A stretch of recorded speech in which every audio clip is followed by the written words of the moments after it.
أعوذ بالله من الشيطان الرجيم. بسم الله الرحمن الرحيم. الحمد لله رب العالمين، والصلاة والسلام على سيدنا محمد وآله وصحبه أجمعين. أما بعد، فقد قال الله تعالى في القرآن العظيم في محكم تنزيل: أذن للذين يقاتلون بأنهم ظلموا وإن الله على نصرهم لقدير. اللهم صل على سيدنا محمد شمس الأنبياء وبدر المرسلين وكتب الأولياء وافتخار المتقين تاج الأمة شفيع المذنبين شفيع يوم القيامة. الله يا هادي.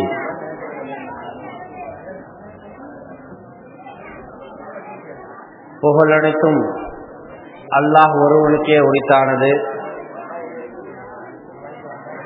நம் கண்ணினும் இனிய நம் உயிரினும் மேலான நபிகள் நாயகம் ரசூலுல்லாஹி ஸல்லல்லாஹு அலைஹி வஸல்லம் அவர்கள் மீதும் அவர்களுடைய குடும்பத்தார்கள், சஹாபாக்கள், தாபியீன்கள், தபா தாபியீன்கள், இமாம்கள், வலிமார்கள் மற்றும் நம் அனைவர் மீதும் மாணவியின் மாண்புமிகு வரலாற்றினை கேட்க அமர்ந்திருக்கும் தாய்மார்கள் மற்றும் நம் அனைவர் மீதும் மற்றும் லால்பேட்டை மாநகரில் வாழ்ந்து மறைந்த மாமேதைகளான இறைநேச செல்வர்கள் அனைவர் மீதும் அல்லாஹுவின் புறத்திலிருந்து சாந்தியும் சமாதானமும் என்றென்றும் உண்டாகட்டுமாக. அல்லாஹு ஜல்லஷானஹு வ தஆலா இந்த கடுமையான பனியினால் ஏற்படக்கூடிய உபாதைகளை விட்டும் நம்மையும் நம் குடும்பத்தாரையும் நமது குழந்தைகளையும் அல்லாஹ் தஆலா காப்பாற்றி அருள்வானாக.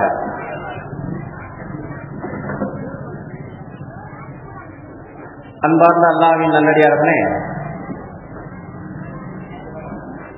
நேற்றைய தினம் நபிகள் நாயகம் ரசூலுல்லாஹி ஸல்லல்லாஹு அலைஹி வஸல்லம் அவர்கள் மக்காவிலிருந்து மதீனாவிற்கு ஹிஜ்ரத் செய்து வந்த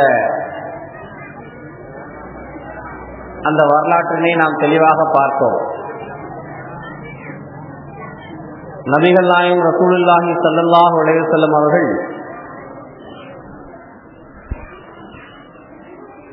மதீனாவில் வந்த பிறகு இஸ்லாமியர்கள் விரும்புகின்ற ஒரு மிக பெரும் சாம்ராஜ்யத்தை மிகப்பெரிய சிரமங்களுக்கு மத்தியில் அமைத்தார்கள். எதிர்கால இஸ்லாமிய சமுதாயம் இன்னல்களுக்கு ஆளாகாமல், எந்த இடைஞ்சலுக்கும் உள்ளாகாமல் சீரோடும் சிறப்போடும் வாழ்வதற்காக வல்லல் நபி ஸல்லல்லாஹு அலைஹி வஸல்லம் அவர்கள் வானளாவிய திட்டங்களை தீட்டி அவைகளை சிறப்பாக செயல்படுத்தி அமைதியான முறையில் ஒரு சமூகத்தை உருவாக்கி சென்றார்கள். நபிகளாருடைய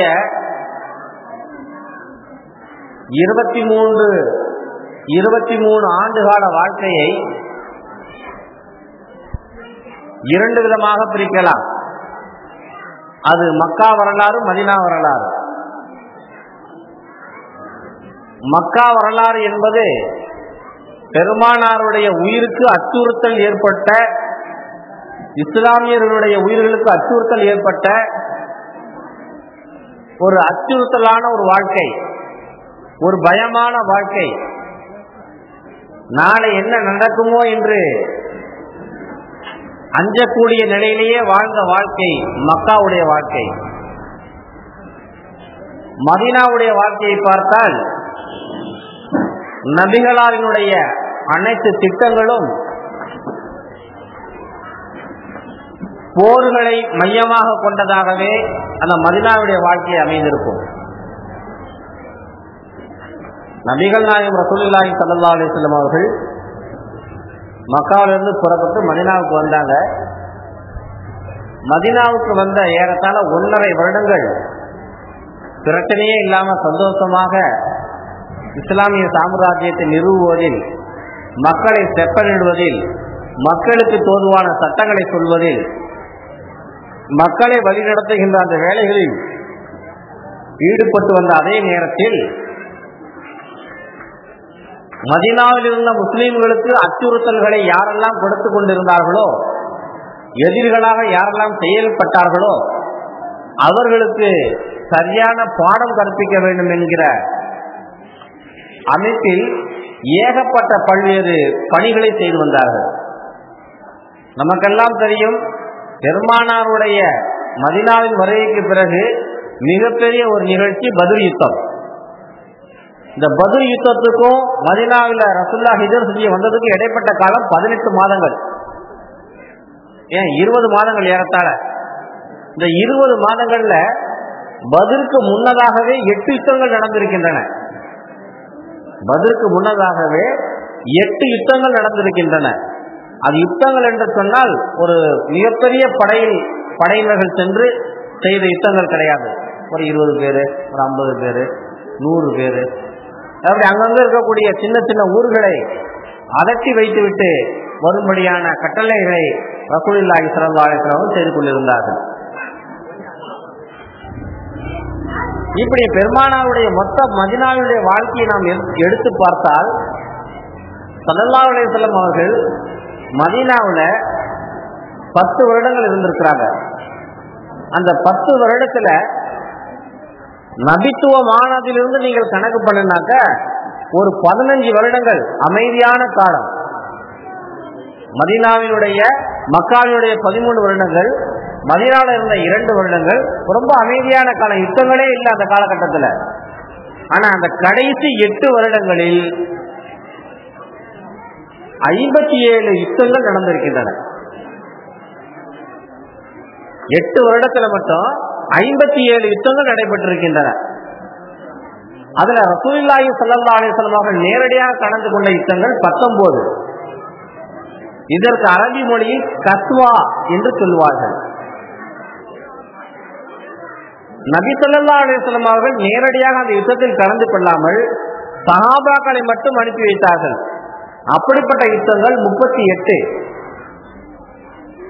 பெருமானார் ஸல்லல்லாஹு அலைஹி வஸல்லம் அவர்கள் 19 யுத்தங்களில் நேரடியாக கலந்து கொண்டிருந்தாலும் கூட அவர்களின் பெருமானார் களமிறங்கி சண்டை போட்ட யுத்தங்கள் 8 மட்டும்தான். பத்ரு, உஹது, ஹந்தக், முரைசி, ஹைபர், ஹுனைன், தாயிப் போன்ற ஒரு முக்கியமா ஒரு 8 யுத்தங்கள்ல மட்டும்தான் ரசூலுல்லாஹி ஸல்லல்லாஹு அலைஹி வஸல்லம் அவர்கள் களம் இறங்கி சண்டை போட்டிருக்கிறார்கள். வாளால் சண்டை போட்டிருக்கிறார்கள், அம்புகளால் எரிந்திருக்கிறார்கள். ஆனால் பெருமானாருடைய கைகளால் ஒரு மனிதர் கூட கொலை செய்யப்படவில்லை. பெருமானாருடைய கரம் இரத்த கரை படிந்ததல்ல, சுத்தமான கரம் அது. இப்படி நபிகள் நாயகம் ரசூலுல்லாஹி ஸல்லல்லாஹு அலைஹி வஸல்லம் அவர்கள் 57 யுத்தங்களை செய்திருந்தாலும் அந்த 57 யுத்தங்களிலையும் இறந்து போனவர்களுடைய எண்ணிக்கை வெறும் 750 பேர் தான். எத்தனை பேரு? வெறும் 750 பேர் தான். 57 யுத்தம், 750 பேர் தான். ஆமா, அதிகப்பட்ட ஸ்கோரு பத்ர் யுத்தத்துல தான் 70 பேரு.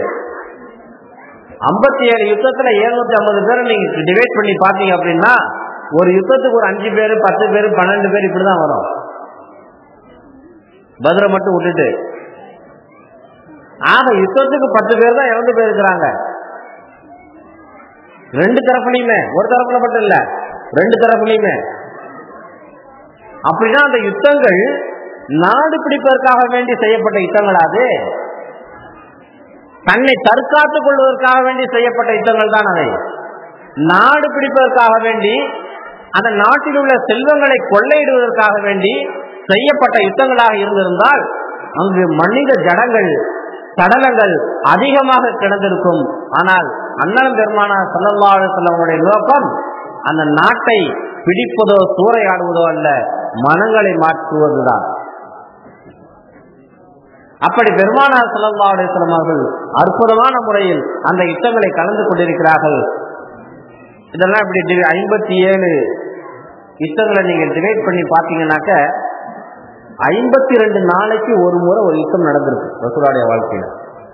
8 வருஷத்துல 51 நாட்களுக்கு ஒரு முறை ஒரு யுத்தம் நடந்திருக்கு. வருஷத்துக்கு 7 யுத்தம்.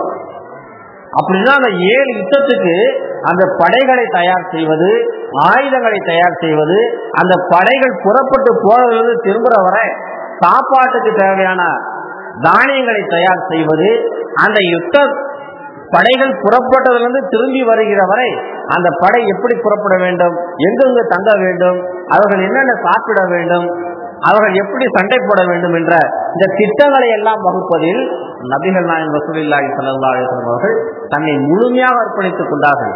எவ்வளவு சிரமம் இருந்திருக்கும், அதுக்கு எவ்வளவு ஒரு சிரத்தைகளை எடுத்துக் கொண்டிருப்பார்கள் ரசூலுல்லாஹி ஸல்லல்லாஹு அலைஹி வஸல்லம் அவர்கள். ஆகவே அன்பார்ந்த அல்லாஹ்வின் நல்லடியார்களே, நபிகள் நாயகம் ரசூலுல்லாஹி ஸல்லல்லாஹு அலைஹி வஸல்லம் செய்த யுத்தங்கள் எல்லாமே தற்காப்பு யுத்தங்கள் மட்டும்தான், தன்னை தற்காத்துக் கொள்வதற்காக வேண்டி மட்டும்தானே தவிர எதிரிகளை அழிப்பதற்கு அல்ல. இன்று உலகத்துல 54 இஸ்லாமிய நாடுகள் இருக்கிறது. உலகத்துல 54 இஸ்லாமிய நாடுகள் இருக்கிறது. அதுல சமீபத்திலாம் உலகம் முழுவதும் எங்க பார்த்தாலும் யுத்தங்கள் நடந்து கொண்டே தான் இருக்குது. நேரடி யுத்தங்கள், மறைமுக யுத்தங்கள் என்கிற தீவிரவாதம் ஒரு பக்கம் நடந்து கொண்டேதான் இருக்கிறது. ஈராக்ல அணுகுண்டு இருக்குது. சதாமுகிட்ட அணுகுண்டு இருந்தாக்க உலகத்துக்கு சீக்கிரம் அவர் சமாதி கட்டிடுவாரு. அதனால சதாமை சமாதி கட்ட வேண்டும் என்று ஆசைப்பட்டு ஒரு யுத்தத்தை மேற்கொண்டார்கள். லட்சக்கணக்கான முஸ்லீம்களை அழித்தார்கள். அந்த நாட்டை எல்லாம் சூறையாடினாங்க.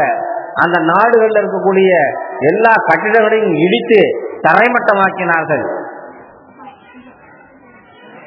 எல்லாம் முடிஞ்ச பிறகு ஆய்வு செஞ்சு பார்க்கறாங்க, தேடி பார்க்கறாங்க, எங்கேயா அணுகுண்டு இருக்குதுன்னு தேடி பார்த்தாக்க குண்டையும் காணா, ஒன்னையும் காணா.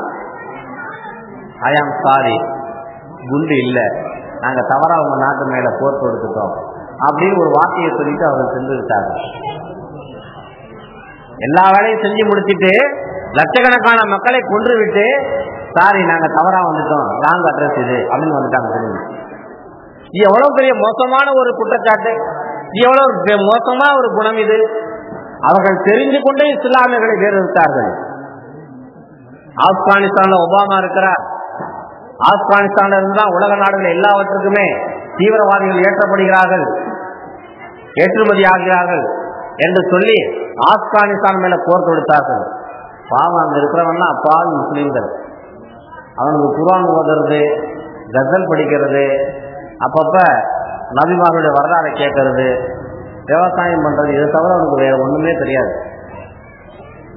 முஸ்லீமுக்கு ஒண்ணுன்னா உடனே கொஞ்சம் பொதுச்சி எழுவோம், வேகமான ஆட்கள். ஏன்னா ரசூல்லா காலத்திலே முஸ்லீமானவங்க அவங்கலாம். ரசூல்லா காலத்திலே அந்த நாடு முஸ்லீமான நாடு, கொஞ்சம் வேகம் அதிகமாக தான் இருக்கும். அதை அவர்கள் தீவிரவாதிகள் தங்குகின்ற கூடாரம் என்று சொல்லி அந்த நாட்டை அழித்து நாசமாக்கி விட்டார்கள். அங்கு பல லட்சம் மக்கள் அழிந்து போனார்கள். பல்லாயிரம் கோடிகள் மதிப்புள்ள, டாலர் மதிப்புள்ள வீடுகள், நிலங்கள், அங்குள்ள பொருள்கள் எல்லாம் சேதமாக்கப்பட்டன. இன்னைக்கு அந்த ஜனங்க இன்னும் முன்னுக்கு வர முடியல. அவர்கள் பழைய நிலைமையை அடைவதற்கே இன்னும் 20 ஆண்டு காலம் ஆகும் என்று புள்ளி விபரம் சொல்கிறது. இங்கு அவர்கள் வாழ்கிறார்கள். அங்கதான் அந்த பக்கம் பார்த்தாங்க. இங்க பலஸ்தீன்ல அப்பாவி முஸ்லிம்கள் தினம் தினம் கொல்லப்படுகிறார்கள். இந்த நாடு எங்களுடைய நாடு என்று சொல்லி இஸ்ரவேலர்கள் தங்களுடைய பகுதிகளில் இருந்து கொண்டு குண்டுமலை பொழிந்து கொண்டு பல்லாயிரக்கணக்கான முஸ்லீம்களை, பல்லட்சக்கணக்கான முஸ்லீம்களை கொண்டு வடித்தார்கள். இதெல்லாம் நாம் பார்க்கிறோம். இன்னைக்கு உலகம் முழுவதுமே நாம் பார்த்தோம்னா ரசூலுல்லாஹ் காலத்திலிருந்து இன்னைய வரையிலும் அது உலகமாக முதல் யுத்தமாக இருக்கட்டும் அல்லது இரண்டாவது யுத்தமாக இருக்கட்டும், இனி எதிர்வரக்கூடிய காலத்தில் மூன்றாவது யுத்தமாக இருக்கட்டும், அந்த எல்லா யுத்தங்களுமே இஸ்லாமியர்களுக்கும் இஸ்லாம் அல்லாதவர்களுக்கும் எதிராக இந்த யுத்தங்கள் தான். இஸ்லாத்தை ஒழிக்க வேண்டும், இஸ்லாத்தை தரமட்டமாக்க வேண்டும், இஸ்லாம் இருந்ததற்கான அடையாளமே இல்லாமல் ஆக்க வேண்டும் என்கிற உயரிய எண்ணத்தோடு அவர்கள் செயல்பட்டுக் கொண்டிருக்கிறார்கள். ஆனால் அல்லாஹ் ஜல்ல ஷானஹு வ தஆலா இஸ்லாத்தை வளர்த்து கொண்டே இருக்கிறார். நமக்கு ஒரு பேரு தமிழ்ல சொல்லுவாங்க, துளுக்கேன் அப்படின்னு. பாய்களுக்கு ஒரு பேரு தமிழ்ல உண்டு, துளுக்கேன். மரங்களை நீங்கள் வெட்டி விட்டால் அது துளுத்து கொண்டே இருக்கும். எந்த மரத்தை வெட்டினாலும் சரி, எந்த கிளைகளை வெட்டினாலும் சரி, அது துளுத்து கொண்டே இருக்கும். ஒரு முஸ்லீம் வெட்டப்பட்டால் 1000 முஸ்லிம்கள் உருவாவார்கள். நடந்துகிட்டு இருக்கு. ஒரு 30 வருஷத்துக்கு முன்னால் இருக்கக்கூடிய லால்பேட்டை நினைச்சு பாருங்க, ஒரு 2 தெருவு தான் இருக்கும். இப்படி ஒரு தெருவு, அந்த பக்கம் ஒரு தெருவு, அந்த பக்கம் ஒரு தெருவு, 2 தெருவு 3 தெருவு தான் இருந்துச்சு. இன்னைக்கு நம்ம ஊர்ல எத்தனை தெருவு மாப்பிள்ள இருக்குது? கொஞ்ச நேரம் யோசனை பண்ணி பாருங்க. எத்தனை தெரு இருக்குதுன்னே தெரியாது நம்ம ஊர்ல. இன்னைக்கு எத்தனை குடும்பம் இருக்குதுன்னு தெரியாது. இன்னைக்கு அதே இந்த லால்பேட்டை மாநகரத்தில் 60களிலிருந்து 75 வரையிலும் எத்தனை சண்டைகள் நடந்திருக்கின்றன.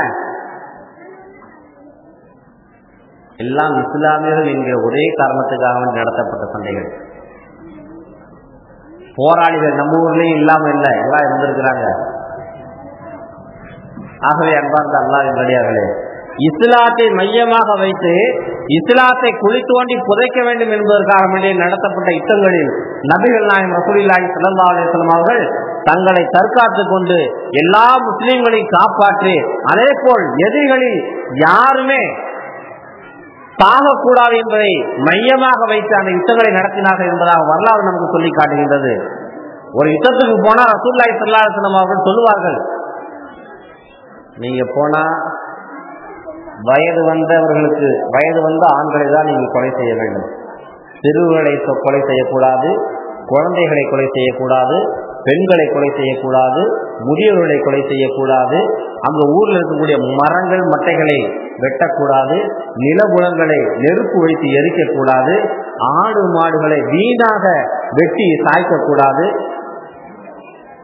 என்னப்பா யுத்தம் இது? இதெல்லாம் செஞ்சாதான் யுத்தம்.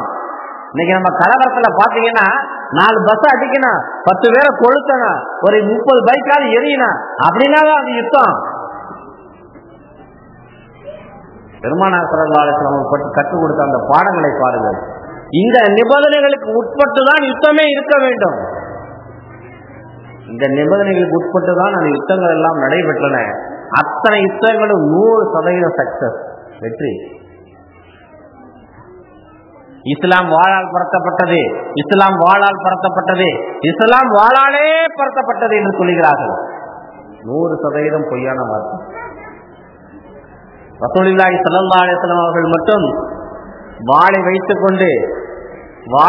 கொண்டு எல்லோரும் இஸ்லாத்தில் இணையுங்கள் என்று சொல்லியிருந்தால், பெருமானாருடைய அந்த 8 ஆண்டு கால வாழ்க்கையில் குறைந்தது 8 லட்சம் பேரையாவது முஸ்லீம் ஆக்கியிருப்பாங்க.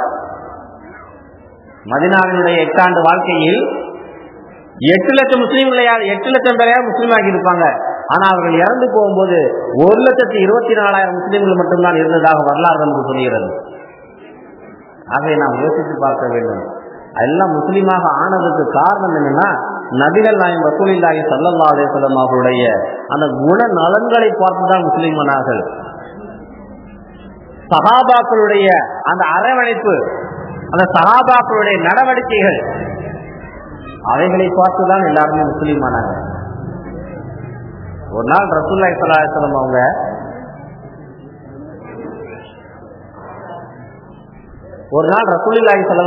அவர்கள் பள்ளிவாசலுக்குள்ள சஹாபாக்களோடு உட்கார்ந்து பேசிக் கொண்டிருக்கிறார்கள். அப்போ ஒரு கிராமத்திலிருந்து வந்த ஒரு மனிதர் திடீர்னு அவருக்கு ஒண்ணுக்கு வந்துருச்சு. இந்த பக்கம் பார்த்தாரு இந்த பக்கம் பார்த்தாரு, ஒருத்தனையும் காணோம். அப்படி லேசா அந்த பள்ளிவாசல் வந்து சின்ன கீட்டுகளால் கட்டப்பட்டது. அப்படி ஒரு கீட்டை அப்படி விளக்கிட்டு உள்ளுக்கு போய் உள்ளுக்கு உட்காந்துருக்கிறதா யானைப்பாங்களா, அப்படியே உள்ளுக்கு போய் அப்படி திரும்பிட்டு உட்காந்துட்டார். அப்படியே நேராக நின்றுக்கிட்டு ஒண்ணு படித்தார். அந்த சஹாபாக்கள் முக்கியமா ஹதீஸ்களை குர்ஆன்களை பேசிக்கொண்டு ஆய்வு செய்து கொண்டிருக்கிறார்கள். அவர் நின்று கொண்டு சிறுநீர் கழிக்கிறார். சொர்ன்னு சத்தம் ஏற்றது. சஹாபாக்கள் எல்லாம் திரும்பி பார்க்கிறார்கள். ஒரு காட்டரவி பெரிய மனுஷன், நல்ல பெரிய அப்பாலாம் போட்டுக்கிட்டு பெரிய தாடியெல்லாம் வச்சுக்கிட்டு வந்து பழையசூர்ல நின்றுகிட்டு சிறுநீர் கழித்துக் கொண்டிருக்கிறார். உமர் ரலியல்லாஹு தஆலா அவர்கள் அவரை அடிப்பதற்காக வேண்டி தன்னுடைய வாளை உருவி கொண்டு 2 எட்டு எடுத்து வச்சாங்க. பெருமானார் ஸல்லல்லாஹு அலைஹி வஸல்லம் அவர்கள் உமர் ரலியல்லாஹு அவர்களை பிடித்து இழுத்து அப்படின்ட்டாங்க, நில்லு அப்படின்ட்டாங்க. கைகளால் தாடை காட்டினார்கள். அவர் நிம்மதியாக சிறுநீர் கழித்தார். பெருமானார் ஸல்லல்லாஹு அலைஹி வஸல்லம் ஏஞ்சி வந்தாங்க. ஸல்லல்லாஹு அலைஹி வஸல்லம் அவர்கள் சொன்னார்கள், சகோதரரே, இது வந்து பள்ளி வாசல், நாங்கெல்லாம் முஸ்லீம்கள், இதுதான் எங்களுடைய வணக்கத்தலம், நாங்கள் இங்கு தொழுகுவோம், தொழக்கூடிய இடமும் சுத்தமாக இருக்க வேண்டும் என்பது எங்களுக்கு நிபந்தனை. இந்த மாதிரி இடத்துல வந்து நீங்க சிறுநீர் கழித்து விட்டீர்கள், இனிமேல் சிறுநீர் கழிக்காதீர்கள். உமரே, போய் ஒரு வாளி தண்ணி கொண்டு வாங்க. அவர் ஒரு 1/2 லிட்டர் சிறுநீர் கழித்திருப்பார். பெருமானார் ஸல்லல்லாஹு அலைஹி வஸல்லம் 5 லிட்டர் தண்ணி கொண்டு வர சொன்னாங்க. அந்த சிறுநீர் இருந்த இடம் வெறும் மண்ணு தான். ரசூலுல்லாஹ்வுடைய பள்ளிவாசல்ல கீழே வந்து பாய் கிடையாது, தர நல்லா போட்டு மோல்டிங்லாம் போடல, டைல்ஸ்லாம் ஒட்டல, வெறும் மண்ணு, பாலைவனத்து மண்ணு. அந்த மண்ணு மேல கொண்டு வந்து ரசூலுல்லாஹி ஸல்லல்லாஹு அலைஹி வஸல்லம் 5-10 லிட்டர் தண்ணீர்களை ஊற்றினார்கள். இப்பொழுது அந்த இடம் காய்ந்து போன சுத்தமாயிடுச்சுன்னு அர்த்தம். சிறுநீரை விட தண்ணீர் அதிகமாகிவிட்டால் அந்த இடம் சுத்தமானது. குளத்திலேயோ ஆத்திலேயோ ஒருவன் சிறுநீர் கழித்து விட்டால் அந்த இடத்துல தண்ணீர்ல ஒளி செய்யலாமா? கடமையான குளிப்பை குளிக்கலாமா அப்படின்னா குளிக்கலாம். இவன் கூட்டது கொஞ்சோண்டு தான், அங்கதான் தண்ணி நிறைய இருக்குது. ஆனாலும் அது செய்வது தப்பு, அது இந்த தவறு, அந்த வேலையை செய்வது தவறு. ஆனால் அசம்பாவிதமாக நடந்துவிட்டால் ஒழு செய்யலாம், தப்பில்லை. ஆகவே அன்பார்ந்த அல்லாஹ்வின் நல்லடியார்களே, நபிகள் நாயகம் ரசூலுல்லாஹி ஸல்லல்லாஹு அலைஹி வஸல்லம் இந்த வார்த்தையை அப்படி சொன்ன உடனே, அப்படிங்களா, நீங்க தான் முகமதா, எனக்கு அது சம்பந்தமா ஒண்ணுமே தெரியாதுங்க, நான் மன்னிச்சிங்க அப்படின்னு இவர் எல்லாத்தையும் அமைதிப்படுத்திட்டு இவர் வெளியே போயிட்டார். போயிட்டு ஒரு 3 நாள் கழிச்சு வராரு. 300-400 பேர் அழைத்து கொண்டு வருகிறார். யார சூழலாம், நாங்கள் எல்லாருமே முஸ்லீம் ஆகணும். 3-4 நாளையில போய் தன்னுடைய சமுதாய மக்கள் இடத்துல என்ன நடந்துச்சு அப்படியே சொன்னாரு. என்ன நடந்ததோ அதை அப்படியே எடுத்து சொன்னாரு. இப்படிப்பட்ட ஒரு நல்ல குணமுள்ள ஒரு மனிதர், அவர் சொல்லக்கூடிய கருத்து, அவர் சொல்லக்கூடிய மார்க்கம் அது சரியான மார்க்கமாக தான் இருக்க வேண்டும். வாங்க எல்லாம் நம்ம முதல்ல போய் முஸ்லீம் ஆவோம். ஒரு சிறுநீர் கழித்ததற்கு உபதேசம் செய்ததன் காரணமாக 300 பேருக்கும் அதிகமானவர்கள் முஸ்லீமானதாக ஹதீஸ்கள் நமக்கு சாட்சி சொல்கிறது. சஹாபாக்கள் 2 பேரு மதீனாவுல ஒரு வேலையா அப்படி அந்த பக்கம் போயிட்டு இருந்தாங்க. அவங்க ஏதோ வயல் தோப்பு துறவுகளுக்கு போயிட்டு இருந்தாங்க. அப்படி போகும்போது யமாமா என்கிற ஒரு நாட்டு அரசன் சுமாமா என்பவர் அந்த பக்கமா போறார். இந்த போனவங்க 2 பேரும் அந்த சுமாமாவை பார்த்து கொண்டார்கள். உடனே ஆளை கையும் காலமா பிடிச்சி கட்டி, பின்னால கையை கட்டி காலை கட்டி ஆளை தூக்கிட்டு வந்தாங்க பள்ளியாசல். இந்த சுமாமா யாருன்னா, பெருமானார் ஸல்லல்லாஹு அலைஹி வஸல்லம் அவர்கள் மக்காவில் இருக்கும்போது யமாமாவுக்கு ஹிஜ்ரத்து போங்க அப்படின்னு சொன்னாங்க. யாரெல்லாம் அங்க ஹிஜ்ரத் செஞ்சு போனாங்களோ அவர்களை எல்லாம் கொலை செய்து விட்டார். யாரெல்லாம் அந்த நாட்டுக்கு வியாபாரிகளாக முஸ்லீம்கள் வருகிறார்களோ அவர்களையெல்லாம் கொலை செய்தார். அவருடைய பொருள்களை எல்லாம் அபகரித்தார். முஸ்லிம்னாவே அவருக்கு பிடிக்காது. இப்ப அப்படிப்பட்ட ஒரு ஆளு மதீனாவுக்கு பக்கத்துல போயிட்டு இருக்காரு. முஸ்லிம்கள் சும்மா விடுவாங்களா? ஆள் அப்படியே கட்டி போட்டு குண்டு கட்டையை தூக்கி விட்டாங்க பள்ளிவாசல். ரசூலுல்லாஹி ஸல்லல்லாஹு அலைஹி வஸல்லம் அவர்கள் விபரம் சொல்லப்பட்டது. பெருமானார் ஸல்லல்லாஹு அலைஹி வஸல்லம் அவர்கள் சொன்னார்கள், அவரை கொண்டு போய் பள்ளிவாசல் தூணில் கட்டி போட்டுருங்க அப்படின்ட்டாங்க. பள்ளிவாசலினுடைய ஒரு தூணில் அவர் கட்டி போடப்பட்டார். ஸல்லல்லாஹு அலைஹி வஸல்லம் லோகருக்கு தான் தொழுகைக்கு வராங்க. தொழுது முடிச்சிட்டு போகும் பொழுது யமாமா நாட்டு அரசர் சுமாமாவை ஸல்லல்லாஹு அலைஹி வஸல்லம் அவர்கள் பார்த்து கேட்கிறார்கள், என்ன சுமாமா, உனக்கு இன்னும் மனம் மாறலையா? உனக்கு இன்னும் மனம் மாற்றம் ஏற்படலையா அப்படின்னு கேட்டாங்க. உடனே அந்த அரசன் சொன்னான், முஹம்மதே, நான் தப்பு செய்திருக்கிறேன். என்னை கொல்வதாக இருந்தாலும் நீங்கள் கொல்லுங்கள், அதற்கு நான் தகுதியானவன் தான். என்ன நீங்க மன்னிச்சு விடுறதா இருந்தாலும் விடுங்க, அது உங்களுடைய பெருந்தன்மை. என்ன கொல்றதா இருந்தாலும் கொல்லுங்க, அது நான் தப்பு பண்ணிருக்கேன், எனக்கு தண்டனை கரெக்ட் தான். ஏன்னா நீங்க மன்னிச்சு விடுவதாக இருந்தாலும் விடுங்கள், அது உங்களுடைய பெருந்தன்மை. உங்களை பத்தி எல்லாமே நல்லதா பேசிட்டு இருக்காங்க அப்படின்னாங்க. ரசூலுல்லாஹி ஸல்லல்லாஹு அலைஹி வஸல்லம் அவங்க போயிட்டாங்க. இப்படி பெருமானார் ஸல்லல்லாஹு அலைஹி வஸல்லம் அவர்கள் தினம் வருவார்கள், சுமாமாவை பார்த்து பேசுவார்கள். என்ன சுமாமா, என்ன சொல்லுகிறாய், உன் மனம் மாறியதா என்று கேட்பார்கள். அவர் அதே பதில சொல்லுவாரு. 3 நாள் ஓடிச்சு. தினம் 5 தடவை 4 தடவை ரசூலுல்லாஹி ஸல்லல்லாஹு அலைஹி வஸல்லம் கேட்டுக்கொண்டே இருந்தார்கள். 3வது நாள் முடிந்து 4வது நாள் காலை ஃபஜ்ருக்கு பிறகு பெருமானார் கேட்டார்கள். அப்பொழுதும் அவர் அதை தான் சொன்னார். ஸல்லல்லாஹு அலைஹி வஸல்லம் அவங்க ஒரு சஹாபியை கூப்பிட்டு இவர் அவுத்து விட்டுருங்க அப்படின்ட்டாங்க. சஹாபாக்கள் தான் வேகம், பல பேர் கொண்ட மனுஷன் இந்த ஆளை போய் அவுத்து விட சொல்றீங்களா, யார சொல்லலாம், இந்த ஆளெல்லாம் சும்மா விடக்கூடாது, இந்த ஆளுடைய உயரத்தை குறைக்கணும் அப்படின்னாங்க சில பேர். ஸல்லல்லாஹு அலைஹி வஸல்லம் அவுத்து விடுங்க, அவரை அவிழ்த்து விடப்பட்டார். அவர் நேராக பள்ளியாசை விட்டு வெளியே போனாரு.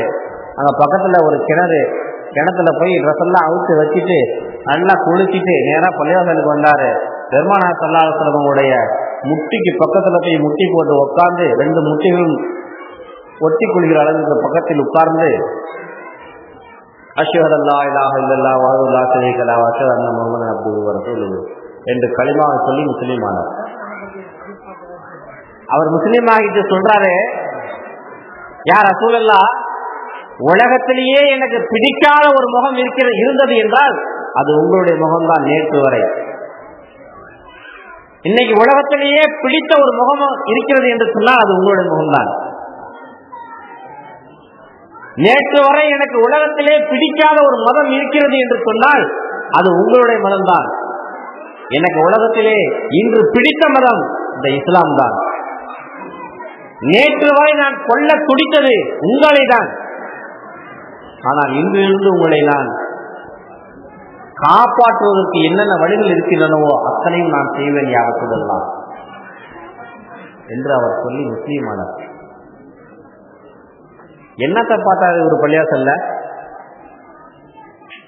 அங்க ஏதாவது போர் பயிற்சிகள் கொடுக்கப்படுதா, ஆயுத பயிற்சிகள் எதுவும் கொடுக்கப்படுதா, எப்படி சண்டை போடணும், எப்படி எதிரியை தாக்கணும், என்னென்ன சந்திரங்கள் செய்யணும் அப்படின்னு சொல்லப்படுதான்னு சொல்லி பார்க்கறாரு. 4 நாளா எல்லாம் கூட்டமா வராங்க, தொழுகிறாங்க, ஹதீஸ்களை பேசுறாங்க, சித்திகளை பேசுறாங்க, குர்ஆன் ஓதுறாங்க, சுப்ஹானல்லாஹ் சுப்ஹானல்லாஹ் சுப்ஹானல்லாஹ் மணி ஊட்டிட்டு இருக்கிறாங்க. என்னடா இது சாந்தமான மனிதர்களாக இருக்கிறார்கள். இங்க போதிக்கப்படுவதெல்லாம் அமைதியை மட்டும்தானே போதிக்கப்படுது. இப்படிப்பட்ட ஒரு அமைதியான மனிதர்களையா நாம் கொலை செய்தோம் என்று அவர் வெட்கப்பட்டுதான் அவர் முஸ்லீம் ஆனார். சரி, பெருமானாரையும் சஹாபாக்களையும் பார்த்த பிறகுதான் அவர் முஸ்லீம் ஆனார். முஸ்லீமான அவர் பெருமானார் ஸல்லல்லாஹு அலைஹி வஸல்லம் சொல்றார், யார சொல்லலாம், நான் உம்ரா செய்யறதுக்காக வேண்டிதான் போயிட்டு இருந்தேன், உங்க ஆளுங்க நம்மளை குண்டு கட்டா தூக்கிட்டு வந்துட்டாங்க, அதனால எனக்கு உம்ரா செய்யறதுக்கு அனுமதி வேணும் தாராளமா போங்க, உம்ரா செய்யுங்க. மக்காவுக்கு போனார். மக்காவுக்கு போய் தவாஃப் செய்கிறார். லப்பைக் அல்லாஹும்ம லப்பைக் லப்பைக் லா ஷரீக லக லப்பைக் இன்னல் ஹம்த வன் நிஅமத லக வல் முல்க் லா ஷரீக லக். தல்பியா சூப்பரா சொல்லி அஷ்ஹது லா இலாஹ இல்லல்லாஹ் வஹ்தஹு லா ஷரீக லஹு வ அஷ்ஹது அன்ன முஹம்மதன் அப்துஹு வ ரசூலுஹு கலிமாவை சொல்லி தல்பியாவை குஸ்தியா செய்து கொண்டிருக்கிறார். அங்க உட்கார்ந்திருந்த காசுகள்லாம் ஓடி வந்தார்கள். இது என்னையா புதுசா சொல்ற, நீ மதம் மாறியவனா, இங்க வா அப்படின்னு கூப்பிட்டு ஊர்ல இருக்கிறவங்களாம் சேர்த்து பொத்து பொத்து பொத்து பொத்துன்னு பொத்துனாங்க. சரியான அடி. அங்கிருந்த அபூ சுஃபியான் ஓடி வந்தார். அவரை தடுத்து, எப்பா யாரு தெரியுமா இது? யமாமா நாட்டு அரசர் சுமாமா. நம்ம நாட்டில் பஞ்சங்கள் ஏற்படுகின்ற பொழுது அவர்தான் அங்கிருந்து இலவசமாக கோதுமையில் அனுப்பி வைப்பார். ஆனா இப்ப இப்படி எல்லாம் அடிச்சீங்கன்னாக்கா அவர் ஒண்ணுமே கொடுக்க மாட்டாரா, விடுங்களா பாவிகளா அப்படின்னு சத்தம் போட்டு அவரை பிரித்து விட்டார். அவர் 2 நாட்கள் தங்கினார். 2 நாட்களும் லப்பைக் சொல்லிதான் அவர் தவாஃப் உம்ரால செஞ்சாரு. 2வது நாளும் அடி வாங்கினார். 2வது நாளும் தடுக்கப்பட்டார். அவர் புறப்பட்டு போகும்போது ஒண்ணு சொன்னார், பாவி பயிரோடா, இனி உங்க நாட்டுக்கு ஒரு கோதுமையை நான் கொடுக்க மாட்டேன். ஏன்னா மக்கால ஒண்ணுமே விளையாது. மக்கால விளைச்சல்னு எதுவுமே கிடையாது. விளைஞ்சா ஏதாவது கொஞ்சம் பேச்சு மலம் விளையும், இல்லைன்னா ஒட்டகம் ஆடு மாடுகளை மேய்க்கலாம். அதுதான் அங்க வசதி. மற்ற எல்லாத்துக்கும் வெளிநாடுகளிலிருந்து வந்தாதான். ஜம்ஜம் தண்ணி இருக்குது, தண்ணி பேச்சு மலம் கறி, அதான் ஒட்டகக்கறி, ஆட்டுக்கறி, ஒட்டகப்பால், ஆட்டுப்பால். கோதுமெல்லாம் வேணும்னா வெளிநாட்டுல இருந்தா வரணும். அது பேரிச்சம்பழம் அந்த நாட்டில் விளையக்கூடிய பேரிச்சம்பழம் முழுசா எல்லா மக்களுக்கும் போதாது. அது மதினால இருந்தா முழுசா வெளியே வரணும். ஒரு கோதுமையை கூட உங்க நாட்டு பக்கம் அனுப்ப மாட்டாண்டா அப்படின்னு சொல்லிட்டு அவர் போயிட்டாரு. அந்த போனதுல இருந்து 3 வருஷம் அங்க இருந்து ஒரு பருக்கு அங்க வரல. 3 வருடங்கள் அவர் ஹிஜ்ரி 3வது வருடம் அவர் முஸ்லீமானார். ஹிஜ்ரி 6 வரையிலும் ஒரு பருக்க கூட இந்த பக்கம் அனுப்பல, ஒரு கோதுமையை கூட இந்த பக்கம் அனுப்பல. அவரு அனுப்புறது மட்டும் இல்ல, இந்த நாட்டுக்கு வியாபாரத்திற்கென்று யாரும் தன் நாட்டில இருந்து கோதுமையை எடுத்து போகவே கூடாது அப்படின்னு நாங்க உத்தரவு போட்டாரு. ஒரு பயனும் வியாபாரத்துக்கு கூட இங்க வரல. பிரச்சனை பெருசானுச்சு. ஊர்ல பிள்ளைகள், குழந்தை குட்டிங்க ரசூலுல்லாஹி ஸல்லல்லாஹு அலைஹி வஸல்லம் அவர்களை 3 ஆண்டுகள் ஊரை விட்டு ஒதுக்கி வச்சிருந்தாங்கல்ல, அதே போன்ற ஒரு 3 ஆண்டுகள் அவருக்கு ஏற்பட்டது கஷ்டங்கள், சிரமங்கள். அவர்கள் என்ன செய்தார்கள் தெரியுமா? இப்ப யமாமா நாட்டு அரசர் சுமாமாவிடத்தில் ஒப்பந்தம் பேசுவதற்காக வேண்டி போகவில்லை, நேரா ரசூலுல்லாஹ்கிட்ட கடிதம் எழுதி அனுப்புனாங்க. முகமதே, இந்த மாதிரி சுமாமா முஸ்லீம் ஆயிட்டாரு, எங்க நாட்டுக்கு கொடுக்க வேண்டிய அனுப்ப வேண்டிய தானியங்களை அனுப்ப மறுக்கிறார். நீங்க பார்த்து சொன்னீங்கன்னா ஒரு வார்த்தை கெஞ்சுகிறார்கள். எடுத்தெறிந்தவர்கள், எடுத்தெறியப்பட்ட முகமது நபி ஸல்லல்லாஹு அலைஹி வஸல்லம் அவர்களிடத்தில் இன்று கெஞ்சுகிறார்கள். எங்க நாட்டில் நீ இருக்கக்கூடாது அப்படின்னு சொல்லி துரத்தி விரட்டப்பட்டவரை பார்த்து கெஞ்சி கேட்கிறார்கள், மன்னிப்பிச்சை கேட்கிறார்கள். பெருமானார் ஸல்லல்லாஹு அலைஹி வஸல்லம் கடிதம் எழுதினாங்க. இங்கிருந்து மதீனாவிலிருந்து கடிதம் எழுதுறாங்க. ஏன்னா இந்த மக்காக்காரங்க என்னத்தை தான் செஞ்சாலும் ரசூலுல்லாஹ் மன்னிச்சிருவாங்க. அதுக்கு 2 காரணம்.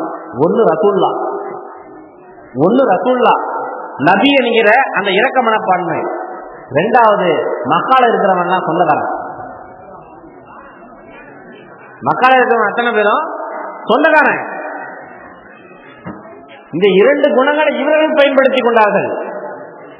கடிதம் எழுதுகிறார் யமாமாவுக்கு, நண்பரே, இந்த மாதிரி மக்காவுக்கு எதுவுமே அனுப்புறதில்லாதன்னு கேள்விப்பட்டேன். நீங்க அனுப்பாமல் 3 வருடங்கள் கழித்து விட்டீர்கள், அதையும் சேர்த்து இதே வருடத்தை அனுப்பிவிடுங்கள். எப்படி 3 வருஷமா ஒண்ணுமே அனுப்பாம இருந்தீங்க, அதையும் சேர்த்து அனுப்பிடுங்க இந்த வருஷத்துல. சரிங்க யார சொல்லலாம், அனுப்பி வைத்தார்கள். என்ன குணம்? இந்த குணத்தை பார்த்துதான்ப்பா எல்லாருமே முஸ்லீம் ஆனாங்க. வாளை பார்த்து யாருமே முஸ்லீம் ஆகவில்லை என்று நாம் புரிந்து கொள்ள வேண்டும். நபிகள் நாயகம் ரசூலுல்லாஹி ஸல்லல்லாஹு அலைஹி வஸல்லம் அவர்கள் இப்படிப்பட்ட நற்குணத்தின் அடிப்படையில் மக்கள் கூட்டம் கூட்டமாக இஸ்லாத்தில் இணைந்து கொண்டிருந்தார்கள். இப்படிப்பட்ட காலகட்டத்தில் மதீனாவிற்கு வந்த 18 மாதங்கள் கழித்து அல்லாஹ் தஆலா அனுமதி கொடுக்கிறான். உதீன லில்லதீன யுகாத்தலூன பிஅன்னஹும் லுலிமு, பாதிக்கப்பட்ட முஸ்லிம்கள் போர் செய்ய அனுமதி வழங்கப்படுகிறது. வைனல்லாஹ் அலா நஸ்ரிஹிம், நிச்சயமாக அல்லாஹ் முஸ்லிம்களுக்கு உதவி செய்வான், அல்லாஹ் ஆற்றல் மிக்கவன் என்பதாக திருக்குர்ஆன் மூலமாகவே அல்லாஹ் தஆலா அனுமதியை கொடுத்தார். இதற்கு முன்பு வரை பெருமானார் ஸல்லல்லாஹு அலைஹி வஸல்லம் அவர்களுக்கு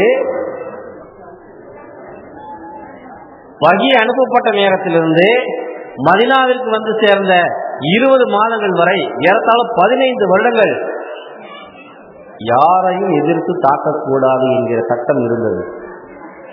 15 வருஷம் யாரையும் எதிர்த்து தாக்கக்கூடாது என்கிற சட்டம் இருந்தது. இப்ப அந்த சட்டம் தளர்த்தப்பட்டது. சஹாபாக்களுக்கு சந்தோஷம் பார்க்கணுமே, ஆகா அவ்வளவு பெரிய சந்தோஷம். போர் செய்வதற்கு அனுமதி கிடைத்தது ஒரு சந்தோஷம் அவர்களுக்கு. ஏன்னா எவ்வளவுதான் இறங்கி இறங்கி போக முடியும், எவ்வளவுதான் விட்டு கொடுத்து போக முடியும், எவ்வளவுதான் ஒரு மனிதன் சபுராக இருக்க முடியும், எவ்வளவு தாழ்ந்து தாழ்ந்து போறோமோ அந்த அளவுக்கு அவர்கள் ஏறி மிதிக்க பார்க்கிறார்கள். ஒரு கட்டத்துக்கு மேல அடிப்பதை தவிர வேறு வழியே இல்லை என்கிற நிலை வரும்பொழுதுதான் அல்லாஹ் தஆலாவே பார்த்து அனுமதி கொடுக்கிறான். சரிங்கப்பா, யுத்தம் செய்யுங்க அப்படின்னு. நபிகள் நாயகம் ரசூலுல்லாஹி ஸல்லல்லாஹு அலைஹி வஸல்லம் அவர்களுடைய காலத்தில் 20 மாதங்களுக்கு பிறகு பத்ர் யுத்தம் நடைபெறுகின்றது. இந்த பத்ர் யுத்தத்தை பற்றி நமக்கு எல்லாம் பல தடவை கேள்விப்பட்டிருப்போம். ரமலான் மாதத்தில் 17ஆவது இரவுகளில் பத்ர் யுத்தத்தினுடைய நிகழ்ச்சி நிரல்களை எல்லாம் நாம் தெளிவாகவே பார்த்திருப்போம். எதிரிகள் 1000 பேர், முஸ்லிம்கள் வெறும் 313 பேர். ரமலான் மாதம், முதல் ரமலான் கடமையான மாதம், 15 நோன்புகளை வைத்துவிட்ட பிறகு பிறை 8 அன்னைக்கு புறப்பட்டு மதீனாவிலிருந்து புறப்பட்டு பத்ரை நோக்கி செல்கிறார்கள். மதீனாவிலிருந்து பத்ர் ஒரு ஏறத்தாழ 200 கிலோமீட்டர் வரும். நான் அங்கு ஒரு முறை சென்றிருக்கிறேன். 200 கிலோமீட்டர் தூரம் வரும். கரடு முரடான பாலைவனம், பயங்கரமான பெரும் பெரும் மலைகள் நிறைந்த அந்த பகுதியை கடந்து பெருமானார் ஸல்லல்லாஹு அலைஹி வஸல்லம் அவர்கள் சஹாபாக்கள் 8 நாட்களில் அங்கு போய் சந்திக்கிறார்கள். எதிரிகள் 1000 பேர் வந்திருக்கிறார்கள். உக்கிரமான யுத்தம். காலை ஃபஜ்ருக்கு பிறகு ஆரம்பமான யுத்தம்.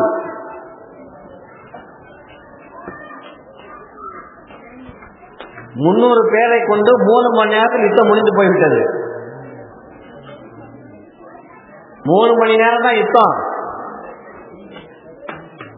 இந்த மல் யுத்தத்துல நாக் அவுட் பண்றதுன்னு சொல்லுவாங்கல்ல, அந்த மாதிரி பாட்டுல கொஞ்ச நேரத்துல யுத்தம் முடிஞ்சு போச்சு. எல்லாம் துண்ட காணான்னு துணிய காணான்னு ஓடி போயிட்டானுவ. அப்படிப்பட்ட ஒரு அற்புதமான யுத்தத்தை அல்லாஹ் ஜல்ல தஆலா இஸ்லாமியர்களுக்கு சாதகமாக, இஸ்லாமியருக்கு மிகப்பெரிய வெற்றியாக அதை அமைத்து கொடுத்தார். அந்த யுத்தத்துல ஒரே ஒரு காட்சி, சஹாபாக்களை ரசூலுல்லாஹி ஸல்லல்லாஹு அலைஹி வஸல்லம் அவர்கள் நிற்க வைத்துக் கொண்டிருக்கிறார்கள். சண்டைக்கு தயாரா முதல் லைன் நிற்கிறாங்க. அப்படி நின்று கொண்டே இருக்கும் பொழுது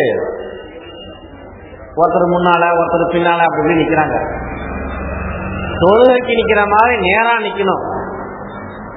யுத்தத்திற்கும் தொழுகைக்கு நிக்கிற மாதிரி நேரா நிக்கணும். ராணுவ அணிவகுப்பை நம்ம பார்த்திருக்கோம் இல்லையா, டக்கு புக்குன்னு அவங்க எவ்வளவு நேரம் நடப்பாங்க. அந்த கால்களும் கைகளும் எவ்வளவு ஒரே மாதிரி, 1000 பேர் தான் 1,00,000 பேர் தான் ஒரே மாதிரி இருக்கும் இல்லையா. அந்த அணிவகுப்பை சரி செய்து கொண்டிருந்தார்கள் பெருமானார் ஸல்லல்லாஹு அலைஹி வஸல்லம் அவர்கள். அப்படி சரி செய்து போகும் பொழுது முதல் வரிசையில் சவாது புனு கசியா ரலியல்லாஹு தஆலா அன்ஹு அவர்கள் கொஞ்சம் அப்படி முன்னால போய் நின்றார். ரசூலுல்லாஹி ஸல்லல்லாஹு அலைஹி வஸல்லம் எல்லாருடைய முகங்களை பார்த்து கொண்டு அந்த சஃபை சரி செஞ்சுக்கிட்டே வராங்க. அப்படி கொஞ்சம் அப்படி முன்னால வந்து நின்றார். ரசூலுல்லாஹ் தன்னுடைய கைகளில் வைத்திருந்த ஈட்டிய அவருடைய வயிற்றுல போய் குத்தி கொஞ்சம் உள்ளுக்கு போன்னு சொல்றாங்க. வயிற்றுல குத்தி கொஞ்சம் உள்ளுக்கு போ அப்படிங்கிறாங்க. லேசா அப்படி தொட்டாங்க, அவ்வளவுதான். உடனே அவரு கையில வச்சிருந்த கத்தியை கீழே போட்டுட்டு, ஐயோ எனக்கு வலிக்குது யார சொல்லலாம் எனக்கு வலிக்குது, நீங்க குத்துனது எனக்கு வலிக்குது அப்படின்னு அவரு கத்துறாரு. உடனே ரசூலுல்லாஹி ஸல்லல்லாஹு அலைஹி வஸல்லம் மன்னிப்பு கேட்டாங்க. மன்னிப்புப்பா. அவர் சொன்னார், என்னை நீங்கள் குத்தியது கூட நான் உங்களை குத்த வேண்டும், பழிக்கு பழி நான் வாங்க வேண்டும். பக்கத்தில் இருந்த சஹாபாக்கெல்லாம் பதறி போயிட்டாங்க. என்னையா லேசா அப்படி ஈட்டி வச்சு குத்துது வலிக்குது, ரசூலுல்லாஹ் போய் இது வேற பழி வாங்கணும்னு சொல்லிட்டு இருக்கிற அப்படின்னா என்ன இது சின்ன பிள்ளைத்தனமா இருக்குன்னு சொல்லி பக்கத்தில் இருக்க சஹாபாக்கெல்லாம் பார்த்து கொண்டிருக்கிறார்கள்.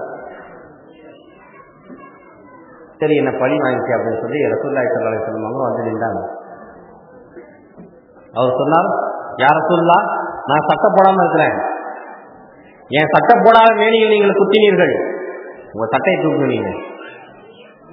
இந்த சஹாபி ரசூலுல்லாஹ் சட்டை தூக்குனாங்க. அவங்களுடைய வெண்மையான வயிற்று பகுதி தெரிந்தது. வெண்மையான வயிற்று பகுதி, பெருமானாருடைய வெண்மையான அந்த வயிற்று பகுதி தெரிந்தது.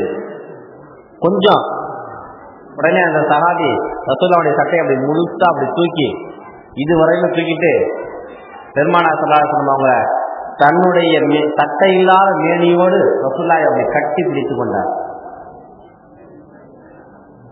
கட்டி பிடிச்சுக்கிட்டார். கட்டி பிடித்துக் கொண்டு இருக்கும்போது கட்டி பிடிச்சிட்டு பேசாம நிற்கிறார். இப்ப ரசூலுல்லாஹ் கேட்கறாங்க, என்ன சபா, என்ன செய்றீங்க? அதுக்கப்புறம் விட்டுட்டு தப்புல நேரம் நின்று கொண்டு, யார சொல்லலாம், இந்த யுத்தத்துல என்ன நடக்குமோ தெரியாது, நான் இருப்பணும் இறப்பணும், உங்களுடைய மேனியோடு தவழ்ந்த என்னுடைய மேனி நரகத்துக்கு போகாதல்லவா, அதற்காக செய்த ஒரு தந்திரம் தான் இது. பெருமானார் ஸல்லல்லாஹு அலைஹி வஸல்லம் அவர்கள், இப்படியும் நம்முடைய நண்பர்கள் இருப்பார்களா, நம்மை நேசிப்பவர்கள் இப்படியும் இருப்பார்களா இன்று அவர்கள் சந்தோஷமாக சவாதுடைய தோல் புஜத்தில் தட்டி கொடுத்து விட்டு அவருடைய பயணத்தை தொடர்ந்ததாக ஒரு ஹதீஸ் இப்னு ஹிஷாம்ல பதிவு செய்யப்பட்டது. எந்த ஒரு நேரமாக இருந்தாலும், எப்படிப்பட்ட ஒரு நேரமாக இருந்தாலும், சஹாபாக்கள் நபிகள் நாயகம் ரசூலுல்லாஹி ஸல்லல்லாஹு அலைஹி வஸல்லம் அவர்களை இப்படி அளவுக்கு அதிகமாக நேசிப்பார்கள். அதே போல பெருமானார் ஸல்லல்லாஹு அலைஹி வஸல்லம் அவர்கள் அந்த பத்ர் யுத்தத்தில் சொல்கிறார்கள், இன்றைய தினம் நீங்கள் போர் செய்ய போகிறீர்கள், அல்லாஹ் தஆலா உங்களுக்கு தான் வெற்றியை கொடுப்பான், நீங்கள் பொறுமையாகவும் சகிப்புத்தன்மையோடும் அந்த யுத்தத்தை களம் காணுங்கள், அந்த யுத்தத்திலிருந்து யாரும் புறமுதுகு காட்டாதீர்கள், யார் இப்படி புறமுதுகு காட்டாமல் சூப்பரா சண்டை போடுகிறார்களோ அவர்கள் சொர்க்கமே சென்றடைவார்கள். கூமு இலல் ஜன்னத்தி அர்துஹா ஸமாவாத்து வல் அர்து, அந்த சொர்க்கம் வான பூமியை விட விசாலமானதாக இருக்கும் அப்படின்னு ரசூலுல்லாஹ் சொல்றாங்க. ஒழுங்கா இருந்து சண்டை போடுங்க, சண்டை போட்டு யாராவது இறந்து போயிட்டா அவர் போகக்கூடிய சொர்க்கம் எப்படி இருக்கும், வானம் பூமியை விட விசாலமானதாக பெரியதாக இருக்கும், அவ்வளோ பெரிய சொர்க்கம் ஒரு ஆளுக்கு கிடைக்கும் அப்படின்னு ரசூலுல்லாஹ் சொன்னதுமே அங்க இருந்த ஒரு சஹாபி ஆஹா ஆஹா அப்படிங்கிறார். ஆஹா ஆஹா அப்படின்னாரு. உடனே ரசூலுல்லாஹ் கொஞ்சம் இவர் எப்படி ஆகான்னு சொல்றாருன்னு தெரியலையேன்னு சொல்லி, என்ன ஆகா ஆகா மா பக் பக் அப்படின்னாங்க. என்ன ஆகா ஆகா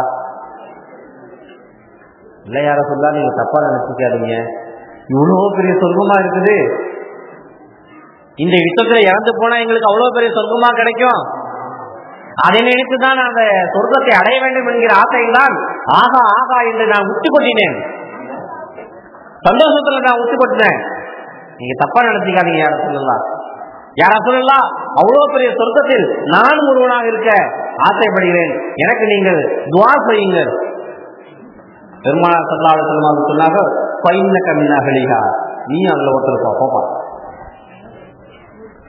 அந்த சஹாபிக்கு ஒரு சஹாபி பேருச்சம்பளம் கொடுக்குறார், இதை சாப்பிட்டு போய் சந்தோஷமா சண்டை போடுங்க அப்படின்னு ஒரு பேருச்சம்பளம் கொடுக்குறார். அவர் அந்த பேருச்சம்பளத்தை வாயில வச்சிட்டாரு. வாயில வச்சவரு கைகள்லையும் ரெண்டு ஒரு பழம் இருக்குது, வாயில வச்சதையும் கையில இருக்கிறதையும் தூக்கி போட்டுட்டு வேகமா போய் சண்டை போடுறாரு. வேகமா போய் சண்டை போடுறாரு. எங்க இந்த நேரத்தில் நாம் சண்டை போடாமல் இருந்து செத்து போயிடுவோமோ, இறந்து போயிடுவோமோ அப்படிங்கிற அச்சத்தில் அவைகளை தூக்கி எறிந்து விட்டு துள்ளி குதித்து ஓடி போய் சண்டை போட்டார். பல பேர்களை வெட்டி விட்டு அவர் ஜம்முன்னு ஷஹீதானார். இப்படி சஹாபாக்கள் போர்க்களங்களில் உக்கிரமாக சண்டை போட்டார்கள். போர்க்களங்களில் இறப்பதை மிகப்பெரிய பாக்கியமாக கருதினார்கள் சஹாபாக்கள். இன்னைக்கு ஆப்கானிஸ்தான்ல இருந்து நம்ம ஈராக்ல இருந்து அமெரிக்க படைகள் திரும்ப போய் கொண்டிருக்கிறது. இப்ப சமீபத்தில் ஒரு 4 நாளைக்கு முன்னால ஈராக்ல இருந்து கூட அமெரிக்க படைகள் வாபஸ் செய்யப்பட்டது. எந்த விதமான காரணமும் இல்லாமல் அழைத்து செல்லப்பட்டார்கள். ஏறத்தாழ 2000 பேருக்கு மேல. ஏன்டா அழைச்சிட்டு போறீங்கன்னு சொல்லி பல பேர் கேள்வி கேட்டான். ஏன் அழைச்சிட்டு போறீங்க? இந்த நாட்டுல சமச்சீர் வந்துருச்சா? இந்த நாட்டுல தீவிரவாதம் எல்லாம் ஒழிஞ்சு போச்சா? இந்த நாட்டுல குண்டு வெடிப்பு கலாச்சாரம் எல்லாம் அழிஞ்சு போச்சா? அதுக்குள்ள ஏப்பா அழைச்சிட்டு போறீங்க அப்படின்னு உலகத்தில் இருக்கக்கூடிய மீடியாக்கள் எல்லாம் பார்த்து கேள்வி கேட்டுச்சு. அவங்க சொல்லிட்டாங்க, இது எங்க நாட்டு பிரச்சனையை நாங்கள் பார்த்துக் கொள்கிறோம், அவர்கள் நாட்டு பிரச்சனை அவர்கள் பார்த்துக் கொள்ளட்டும், அஸ்ஸலாமு அலைக்கும் போயிட்டாங்க. ஏன்டா போறான்னு பார்த்தா, இங்க இருக்கக்கூடிய ஈராக்கியர்கள் நம்ம ஒரு ஆள் சாகத்துக்கு முன்னால அவங்கள ஒரு 10 பேரையா காலி பண்ணிட்டு போனீங்க. நாம ஒரு ஆள் இறப்பதற்கு முன்னால அமெரிக்கர்களை அமெரிக்க அந்த படையினரை ஒரு 10 பேரையாவது காலி பண்ணிட்டு போகணும்னு சொல்லி அவன் ரொம்ப மும்முரமா வேலை பார்க்கறாங்க. அவர்கள் எல்லாருக்குமே உயிர் பயம் வந்துருச்சு. ஒபாமாவிட்ட சொல்லிட்டாங்க, நீ ஒழுங்கா வந்து அதைதான் சொல்லி அழைச்சிட்டு போயிடு, இல்லன்னா நாங்களாம் எல்லாரும் ஓடி வந்துருவோம், ஓடி வந்துட்டா உனக்கு பெரிய அவமானம். ஒபாமா பார்த்தாரு, வேற வழி இல்லை, அப்படி இப்படி ஒரு காரணம் சொல்லி எல்லாத்தையும் அழைச்சிட்டு போயிட்டாரு. இன்னும் கொஞ்சம் பேர் தான் இருக்கிறார். இப்படிதான் ஆப்கானிஸ்தானிலிருந்து திரும்பிக் கொண்டிருக்கிறார்கள்.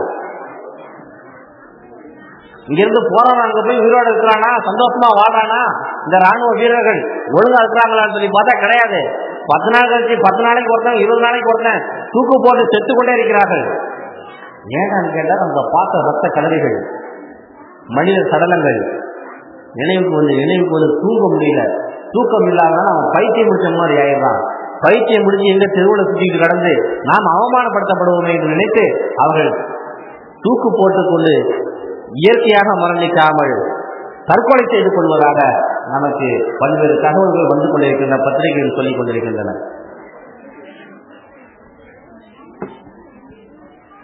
ஏன்னா அவங்க சம்பளத்துக்கு வேலை பார்க்கிறவங்க. சகாபாக்கள் சத்தியத்துக்கு வேலை பார்த்தவர்கள். சம்பளத்துக்கு வேலை பார்த்தவர்களும் சத்தியத்துக்கு வேலை பார்த்தவர்களும் சமமாவார்களா? பேரிச்சம்பளம் திங்கிற நேரத்தை கூட வீணாக்காமல் எதிரிகளோடு சண்டையிட்டு வீரமாக மரணித்தார்களே, மரணிப்பதற்காக வேண்டியே அவர்கள் யுத்தத்திற்கு வருகிறார்களே, அவர்கள் எப்படிப்பட்ட வீரர்கள், எப்படிப்பட்ட ஒரு மாபெரும் வீரர்கள் என்பதை நாம் சிந்திக்க கடமைப்பட்டிருக்கிறோம். அப்படி நபிகள் நாயகம் ரசூலுல்லாஹி ஸல்லல்லாஹு அலைஹி வஸல்லம் காலத்துல ஏகப்பட்ட நிகழ்ச்சிகள். பதில் யுத்தத்தை பற்றி பேசிட்டே இருந்தோம்னா இன்னும் பதிக்கட்டுமே ஓடும் போல இருக்கு. ஏன்னா ரசூலுல்லாஹி ஸல்லல்லாஹு அலைஹி வஸல்லம் வரலாறு இருக்குல்ல, அது மிகப்பெரிய ஒரு வரலாறு. அந்த வரலாற 12 நாளையில 13 நாளையில ஒரு நாளைக்கு 1.25 மணி நேரம் சொல்லி போட்டு ஒரு 15 மணி நேரத்தில் அஜத்தை சொல்லி முடிக்கணும் அப்படின்னு ஒரு நிபந்தனையை போட்டு அஜத்தை மேடையில் வந்து உட்கார வச்சாக்க அவர் என்ன செய்வார்? எல்லாத்தையும் படிச்சு விட்டு சரி அங்கே கொஞ்சம் இங்கே கொஞ்சம் இங்கே கொஞ்சம் அங்கே கொஞ்சமாக கொத்தி குதறி எடுத்துட்டு வந்து மக்களுக்கு ஒரு முத்தாய்ப்பான கருத்துக்களை வந்து சொல்லிட்டு போக முடியுமே தவிர முழுசான வரலாறை நம்மளால சொல்ல முடியாது. இந்த வரலாறுலாம் உங்களுக்கு ஏன் சொல்லப்படுது தெரியுங்களா? உங்களுக்கு அங்கே கொஞ்சம் இங்கே கொஞ்சம் அங்கே கொஞ்சம் இங்கே கொஞ்சமாக சொல்லப்படுது. இதெல்லாம் நீங்கள் கேட்டு இருந்துட்டு விரிவா ரசூலுல்லாஹ்வுடைய வரலாறு சம்பந்தமான நூல்களை வாங்கி படிக்கணும். விரிவாக ரசூலுல்லாஹி ஸல்லல்லாஹு அலைஹி வஸல்லம் நூல்களை வாங்கி நிறைய படிக்கணும். ரசூலுல்லாஹி ஸல்லல்லாஹு அலைஹி வஸல்லம் வாழ்க்கை வரலாற்று சம்பந்தமான நூல்கள் மட்டும் நம்ம தமிழ்நாட்டிலேயே பல பேர் எழுதியிருக்கிறாங்க. எந்த நூலையுமே குறை சொல்ல முடியாது, எந்த நூலையுமே குறை சொல்ல முடியாது. அவ்வளவு சூப்பரா எழுதியிருக்கிறாங்க. எல்லாரும் ரசூலுல்லாஹ் பத்தி எழுதிட்டாங்க அப்படின்னு ஆசைப்பட்டு நான் கூட என்ன செஞ்சேன், சமீபத்தில் ஓஎம் அப்துல் காதிர் பாக்கவி ஹஜ்ரத் அவர்கள் சென்னையில் ஒரு பள்ளிவாசலில் பேசிய ஒரு நூலை நானும் கூட கொஞ்சம் என்னுடைய கருத்துக்களையும் சேர்த்து ஒரு நூலாக வெளியிட்டேன். நபிகளாரும் நாமும் அப்படின்னு ஒரு நபிகளாருடைய வாழ்க்கை வரலாறு ஒரு 270 பக்கங்கள்.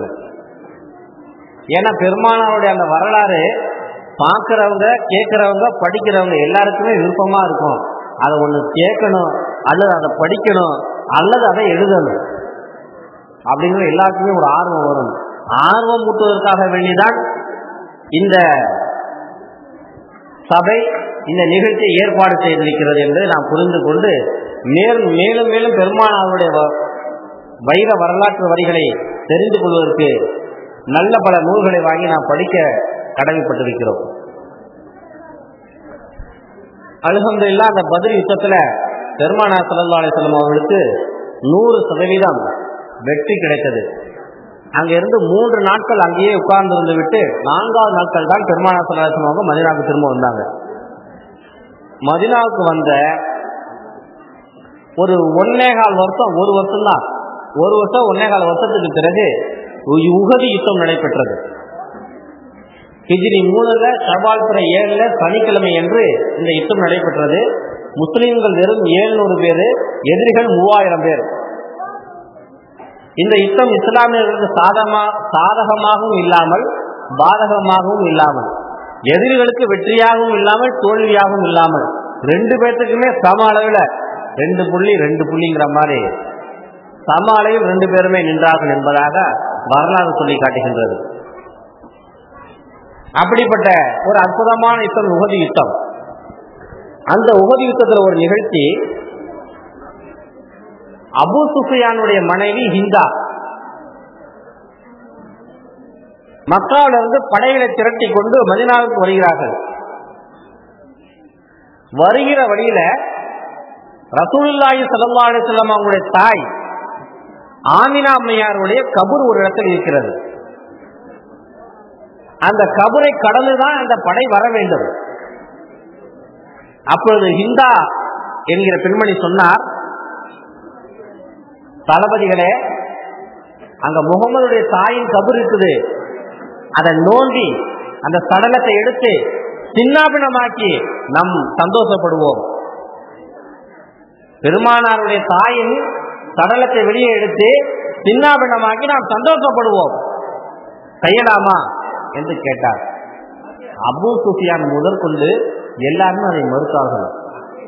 ஏன்னா இந்த வேலையை நீ செஞ்ச அப்படின்னா இதனுடைய பின்விளைவுகள் ரொம்ப மோசமாக இருக்கும்,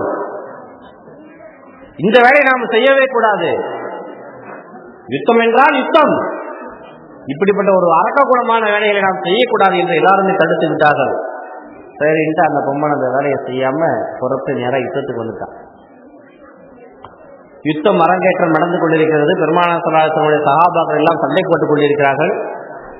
அப்பொழுது ரசூலுல்லாஹி ஸல்லல்லாஹு அலைஹி வஸல்லம் கிட்ட ஒரு வாள் ஒன்று இருக்கிறது, அது சும்மா இருக்கு. ரசூலுல்லாஹ் சண்டை போடல இதுவரையில். யுத்தத்தை ஆரம்பிச்சு வச்சுட்டு எல்லாத்தையும் ஜோசிப்படுத்திட்டு இருக்கிறாங்க. மேலே பாரு, கீழே பாரு, அந்த பாரு, இந்த பாருன்னு சொல்லிட்டு ரசூலுல்லாஹி ஸல்லல்லாஹு அலைஹி வஸல்லம் சஹாபாக்களை படைகளை திரட்டி அணிந்து கொண்டிருக்கிறார்கள்.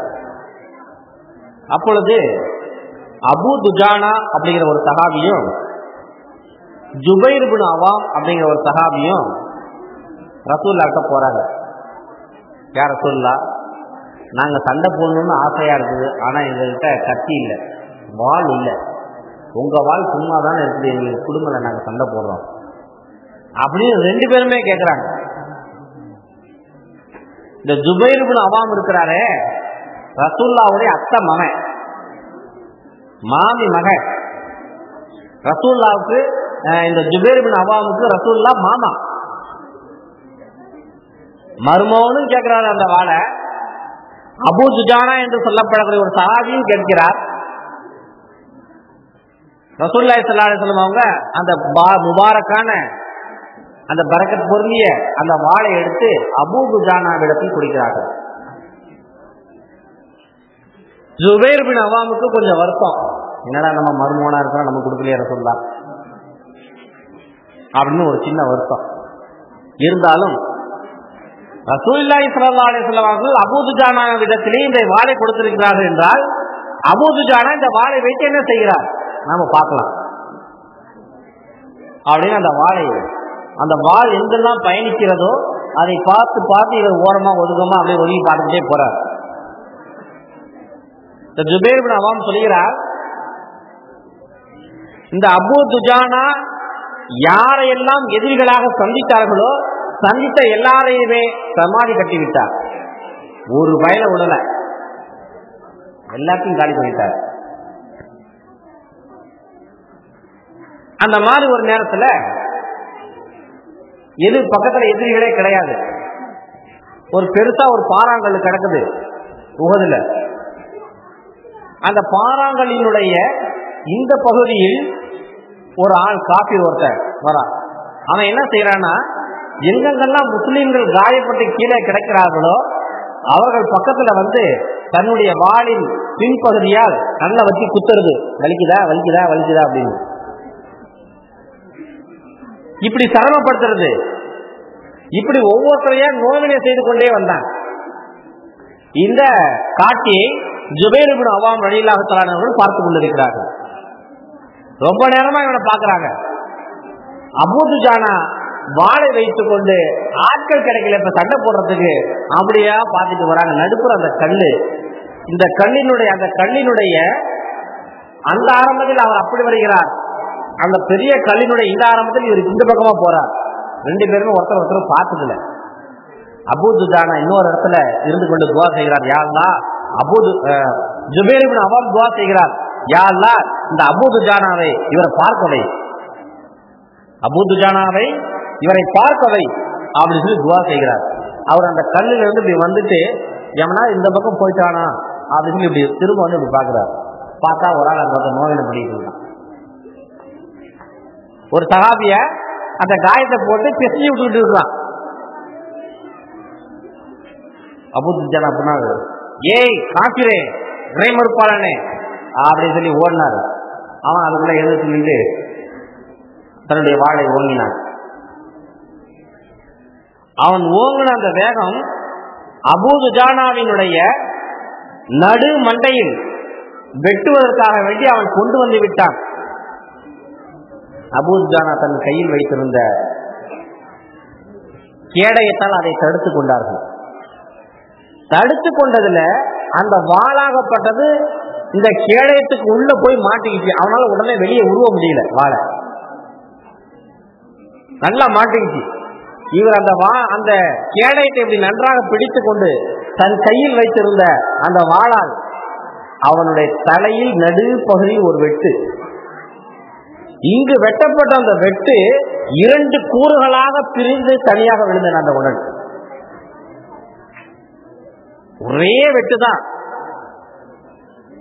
மண்டை ஓட்ட வெட்டிக்கிட்டு நெஞ்சி கால எலும்ப வெட்டிக்கிட்டு அவ்வளவு வேகமா வருது அப்படின்னா அந்த கையில எவ்வளவு பவர் கொடுத்து அந்த போடுவார் அந்த வேகம்.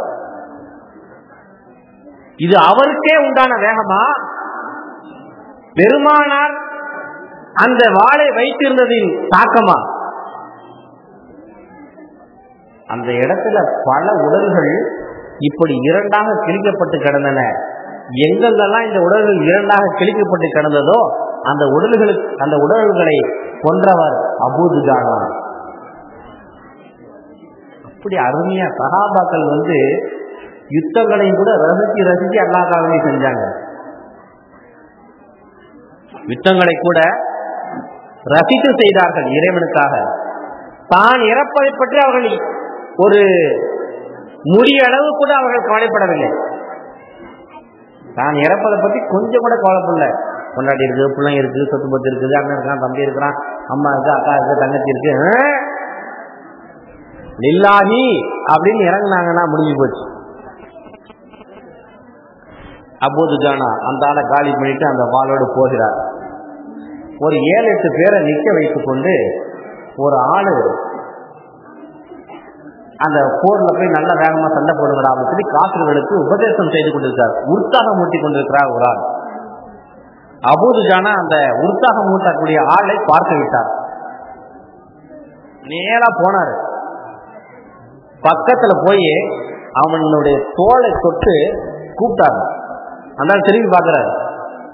திரும்பி பார்த்த உடனே அபூ துஜானா வாளை தூக்கி நச்சுன்னு ஓங்கி கொண்டு வந்துட்டார். வாளை நெருங்கி விட்டது, நடு வகுடை நெருங்கி விட்டது அந்த வாள். பார்க்கிறாரு, அது ஒரு பொம்பளை, ஹிந்தா என்கிற பெண்மணி. அவள் வகுடை நெருங்கி விட்ட அந்த வாளை எடுத்துக்கொண்டார். அப்படி விட்டு வந்துட்டார். ஜுபைர் இப்னு அவாம் இதெல்லாம் பார்த்துட்டே இருக்கிறாங்க. ஜுபைர் இப்னு அவாமுக்கு இந்த பெண்மணி யார் என்று தெரியும். ஏன்னா ஜுபைர் இப்னு அவாம் முஹாஜிர், இவர் அன்சாரி. அபூ துஜானா, அபூ துஜானாக்கு இது தெரியாது. இது ஹிந்தாங்கிற பொம்பளை ரொம்ப மோசமான பொம்பளைங்கிறது தெரியாது. அபூ துஜானா இந்த ஹிந்தாவை காலி பண்ணியிருந்தா ஹம்சா ரலியல்லாஹு அவர்கள் கொலை செய்யப்பட்டிருக்க மாட்டார்கள். ஒரு பொம்பளைய ரசூலுல்லாஹ்வுடைய முபாரக்கான வாளால் வெட்டுவதா? இந்த வாளுக்குன்னு ஒரு மதிப்பு இருக்குயா, இந்த மதிப்பை நம்ம காட்டணுமையா, காப்பாற்றணுமையா அப்படின்ட்டு அபூ துஜானா அந்த வாளை உருவி கொண்டார். பிறகு சொன்னாராம் ஜுபைர் இப்னு அவாம், நீ அவளை போட்டு தள்ளியிருக்கலாம்ப்பா, போடுறதுக்கு சரியான ஆளுதான். பெண்களை கொலை செய்யக்கூடாது என்று ரசூலுல்லாஹி ஸல்லல்லாஹு அலைஹி வஸல்லம் சொல்லியிருக்கிறார்கள், உண்மைதான். அது போருக்கு வராத பெண்கள். போர்ல ஆண்களுக்கு எதிராக ஆண்களுக்கு சமமாக நின்று போர்க்களத்தில் அவள் ஆயுத பயிற்சி கொடுத்துக் கொண்டிருக்கிறாள் என்றால் அவளை சும்மா விட முடியுமா என்று ஜுபைர் இப்னு அவாம் ரலியல்லாஹு அன்ஹு கேட்டதாக புகாரி முஸ்லிம்ல ஒரு ஹதீஸ் பதிவு செய்யப்பட்டிருக்கிறது. அப்படி நபிகள் நாயகம் ரசூலுல்லாஹி ஸல்லல்லாஹு அலைஹி வஸல்லம் அவர்கள் அந்த உஹுத் யுத்தத்தை மிக சிறப்பாக செய்து முடித்தார்கள். ஆனால் அந்த யுத்தத்துல முஸ்லிம்கள் 70க்கும் மேற்பட்டவர்கள் 22-23 பேர் இறந்து போய்விட்டார்கள். காபிர்கள் ஒரு 30 பேர் 15 பேர் தான். ஏன் சரியா சொல்லணும்னா 39 பேர் இறந்து போயிட்டாங்க காபிர்கள் உஹுத் யுத்தத்துல. அதுலயும் ஒரே ஒரு சஹாபி, அபூதாவூத் இப்னு மாஜாஹ் ஒரு பதிவு செய்யப்பட்டிருக்கு. ஒரே ஒரு சஹாபி மட்டும் ஒரே ஒரு அம்பை வைத்துக் கொண்டு 7 எதிரிகளை கொன்றார். ஒரு ஆள் அம்பு விட்டு கொள்ளுவாரு, அவன் செத்து போயிடுவான், கீழே விழுந்துருவான். இவர் மலை மேல இருப்பாரு, அவன் மலை கீழே அடிவாரத்தில் இருப்பான். திரும்ப அந்த அம்பை எடுத்துக்கொண்டு மேல போயிடுவார். திரும்ப எவனா அங்கிருந்து அம்பு விடுறது, ரசூலுல்லாஹ் பின்னால வச்சுக்கிட்டு. அதே அந்த உஹுத் யுத்தத்துல பெருமானார் ஸல்லல்லாஹு அலைஹி வஸல்லம் அவர்களை பாதுகாத்து நின்று கொண்டிருந்த சில சஹாபாக்களில் ஒரு சஹாபி கடுமையான காயங்களுக்கு உள்ளாக்கப்பட்டு குத்துயிரும் புல உயிருமாக பெருமானாருடைய கால்களுக்கு கீழால் அந்த பாதத்துக்கு மேலேயே தனது தலையை வைத்து படுத்துக் கொண்டார். அதே நிலைமையிலேயே அவர் இறந்து போயிட்டார். ரசூலுல்லாஹ்வுடைய பாதத்துக்கு மேலால் தனது தலையை வைத்துக் கொண்டிருந்த நிலைமையிலேயே ரசூலுல்லாஹ்வுடைய பாதத்தை ரத்தத்தால் கழுவிய பிறகு அவர் இறந்து போனதாக வரலாறு புகாரி முஸ்லிம் ஒரு ஹதீஸ் பதிவு செய்யப்பட்டது. சஹாபாக்கள் சாகிறத பத்தி கவலைப்பட்டதே கிடையாது. அல்ஹம்துலில்லாஹ் அந்த யுத்தத்துல முஸ்லிம்களுக்கு தோல்வியும் அல்ல வெற்றியும் அல்ல, எதிரிகளுக்கு தோல்வியும் அல்ல வெற்றியும் அல்ல. அப்படிப்பட்ட ஒரு சூழலில் அந்த யுத்தம் முடிந்து போய்விட்டது. அதற்கு பிறகு ஹிஜ்ரி 5 ஷவ்வால் மாதத்துல கந்தக் என்கிற ஒரு யுத்தம் நடைபெற்றது. அந்த கந்தக் யுத்தத்துல மக்கா காபிர்கள், மதீனாவுக்கு பக்கத்தில் இருக்கக்கூடிய யூதர்கள் எல்லாருமாக சேர்ந்து 10,000 பேர் வராங்க. 10,000 பேர் இங்க முஸ்லீம்கள்ல ஊர்ல இருக்கக்கூடிய ஆம்பளை பொம்பளை குழந்தை குட்டி தாத்தா பாட்டி எல்லாத்தையும் சேர்த்தா கூட 10,000 பேர் வர மாட்டாங்க. மதீனாவுடைய நிலவரம் வெறும் 3,000 பேர். அந்த 3,000 கூட 700-800 பேர் மற்றவர்கள் அந்த ஒப்பந்தத்தின் அடிப்படையில் வந்திருக்கிறார்கள். அப்ப அந்த கந்தக் யுத்தத்துக்காக வேண்டி என்ன செய்யறதுன்னு சொல்லி தெரியாம, ஏன்னா மிகப்பெரிய ஒரு படம் வருது, என்ன செய்யலாம் ஆலோசனை பண்ணாங்க. அப்ப சல்மான் பார்சி ரலியல்லாஹு அன்ஹு அவர்கள் சொன்னார்கள், யா ரசூலுல்லாஹ், நம்முடைய மதீனாவுடைய அமைப்பு எப்படி இருக்குன்னா 3 பக்கம் மலைகளாகவும் ஒரு பக்கம் ஊராகவும் இருக்குது. ஒரு பக்கம் மட்டும்தான் திறந்த வெளி. இந்த ஒரு பக்கத்துல மட்டும்தான் 10,000 பேர் 5,000 பேர் 2,000 பேர் ஒரு மிகப்பெரிய படை வர முடியும். அவர்கள் வரக்கூடிய வழியில் மிகப்பெரிய பள்ளம் தோண்டி வைத்து விடலாம் என்று சொன்னார். அப்படியே ஆகட்டும் சொல்லி ரசூலுல்லாஹி ஸல்லல்லாஹு அலைஹி வஸல்லம் அவரை ஏற்றுக்கொண்டு 10 பேருக்கு 40 முழம் நீளம் 15 முழம் ஆழம், 10 பேர் கொண்ட ஒரு குழுவுக்கு 40 முழம் நீளம் 15 முழம் ஆழம் நோண்டி விட வேண்டும், 7 நாட்களில் நோண்டி விட வேண்டும் அப்படின்னு நிபந்தனை போட்டு ஏறத்தாழ ஒரு 5.5 கிலோமீட்டர் தூரம் நோண்டினார்கள் சஹாபாக்கள். எல்லாருமே சூப்பரா நோண்டிட்டாங்க. காலையில இருந்து சாயந்தரம் வரையில, நைட்ல இருந்து காலையில வரையில டைம் போட்டு எல்லா சஹாபாக்கள் நோண்டினார்கள். நோண்டி கீண்டி முடிச்சிட்டு 3,000 பேரும் அப்பாடா அப்படின்னு சொல்லி எதிரிகளை காவ காத்து உட்கார்ந்து இருக்கிறாங்க. எதிரிகள் எல்லாம் வருகிறார்கள். இந்த பள்ளத்தை பார்த்த உடனே இவருக்கு வந்த வேகம்லாம் குறைஞ்சி போச்சு, புஸ்து நாய் போச்சு, காத்து போன பலூன் மாதிரி. ஏன்னா அவங்க 10,000 பேரும் வந்த வேகத்துல சஹாபாக்களோடு சண்டையிட்டு இருந்தால் அங்கு ஒரு எலும்பு கூட மிஞ்சாது. அவ்வளவு பெரிய உக்கரத்தோடு அவர்கள் வந்தார்கள். ஆனால் பெருமானார் ஸல்லல்லாஹு அலைஹி வஸல்லம் இந்த யோசனையின் அடிப்படையில் எல்லாருமே ஒண்ணுமே செய்ய முடியல. யுத்தம் நிசப்தமாகவே இருந்தது. ஏறத்தாழ 18-20 நாட்கள் முற்றுகையிட்டு விட்டு 2 பேருமே பிரிஞ்சு போயிட்டாங்க.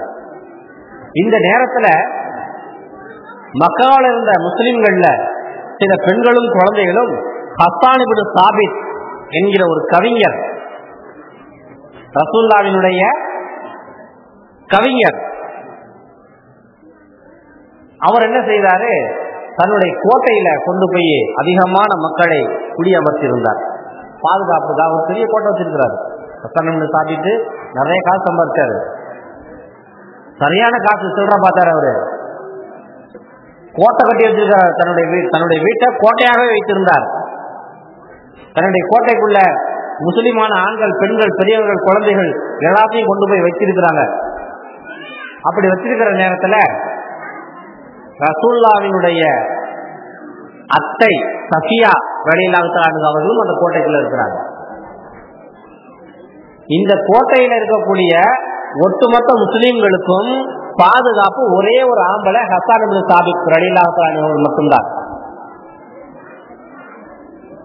ஒரே ஒரு ஆம்பளை பாதுகாப்புக்கு ஹஸ்ஸான் இப்னு சாபித் மட்டும்தான் இருக்கிறார்.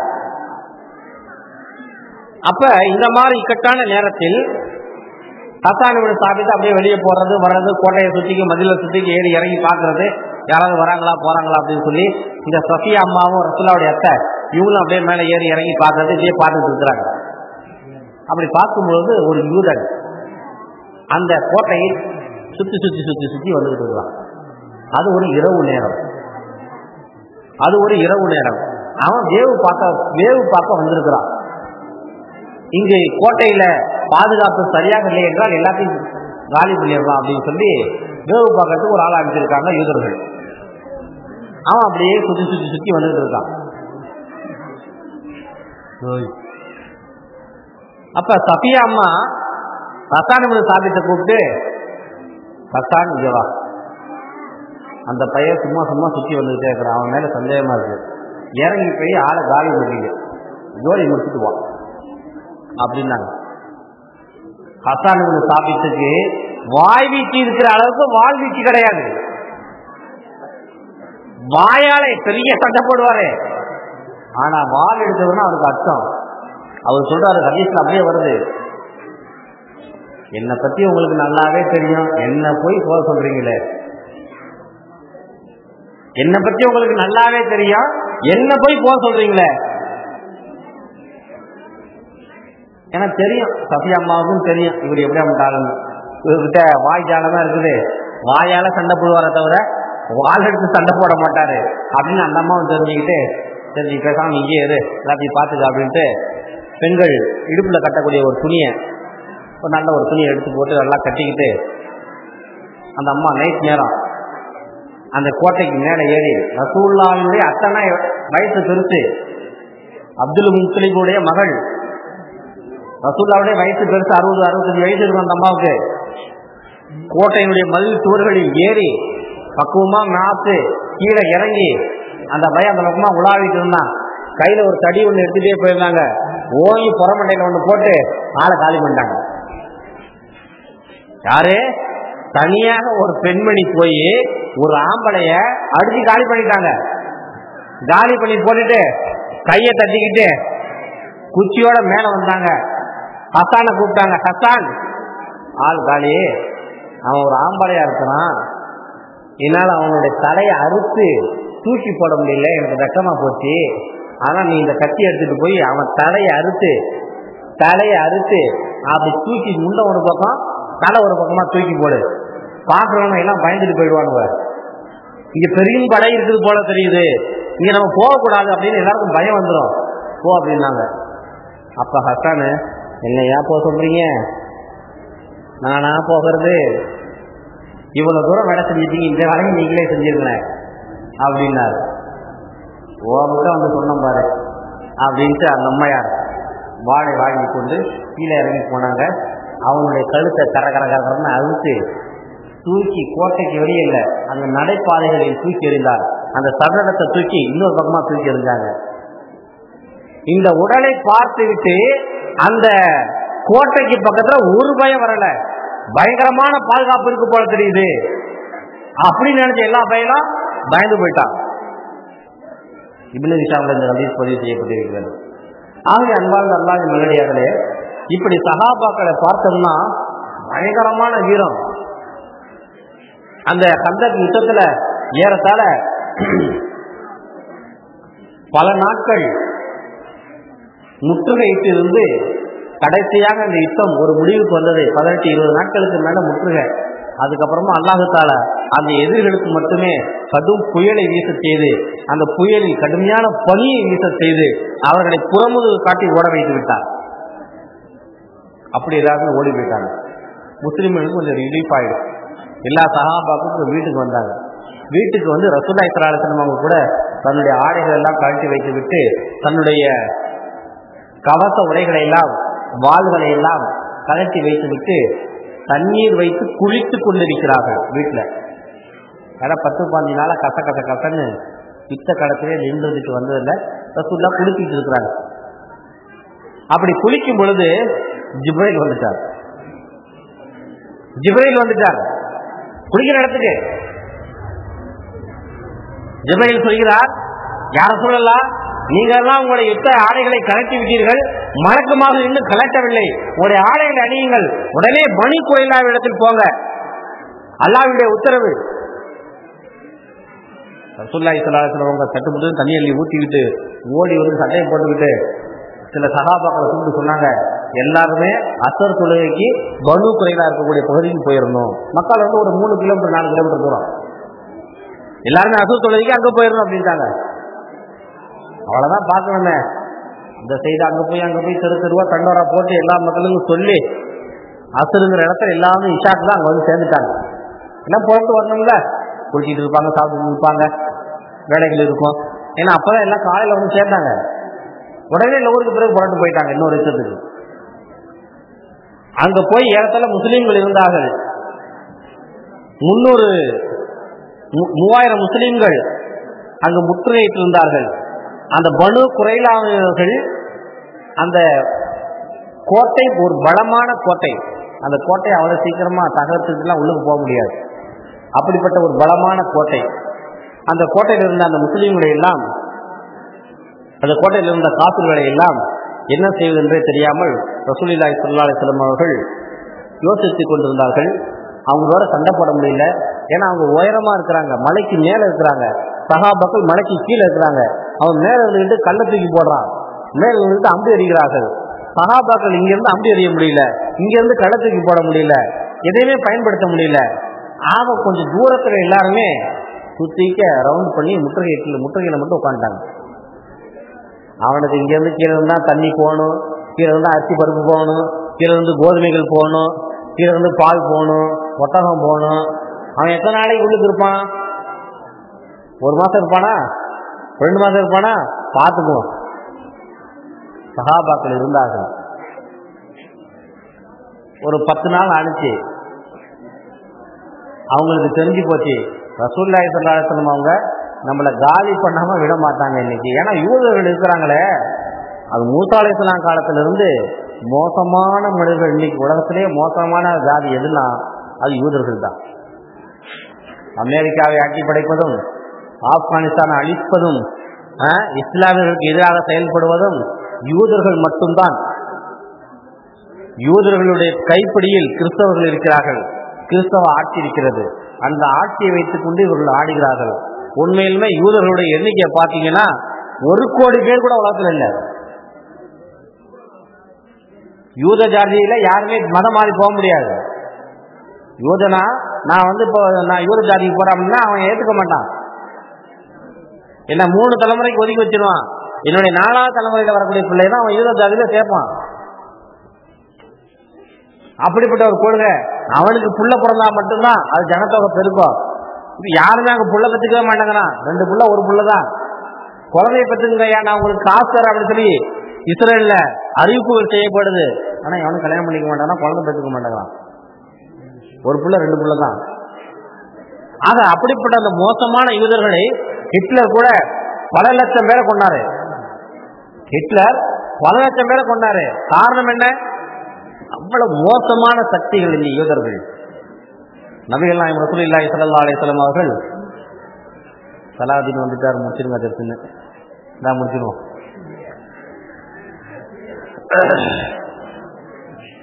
ஸல்லல்லாஹு அலைஹி வஸல்லம் அவர்கள் அந்த இடத்துல ஏறத்தாழ 25 இரவுகள் முற்றுகையிட்டிருந்தார்கள்.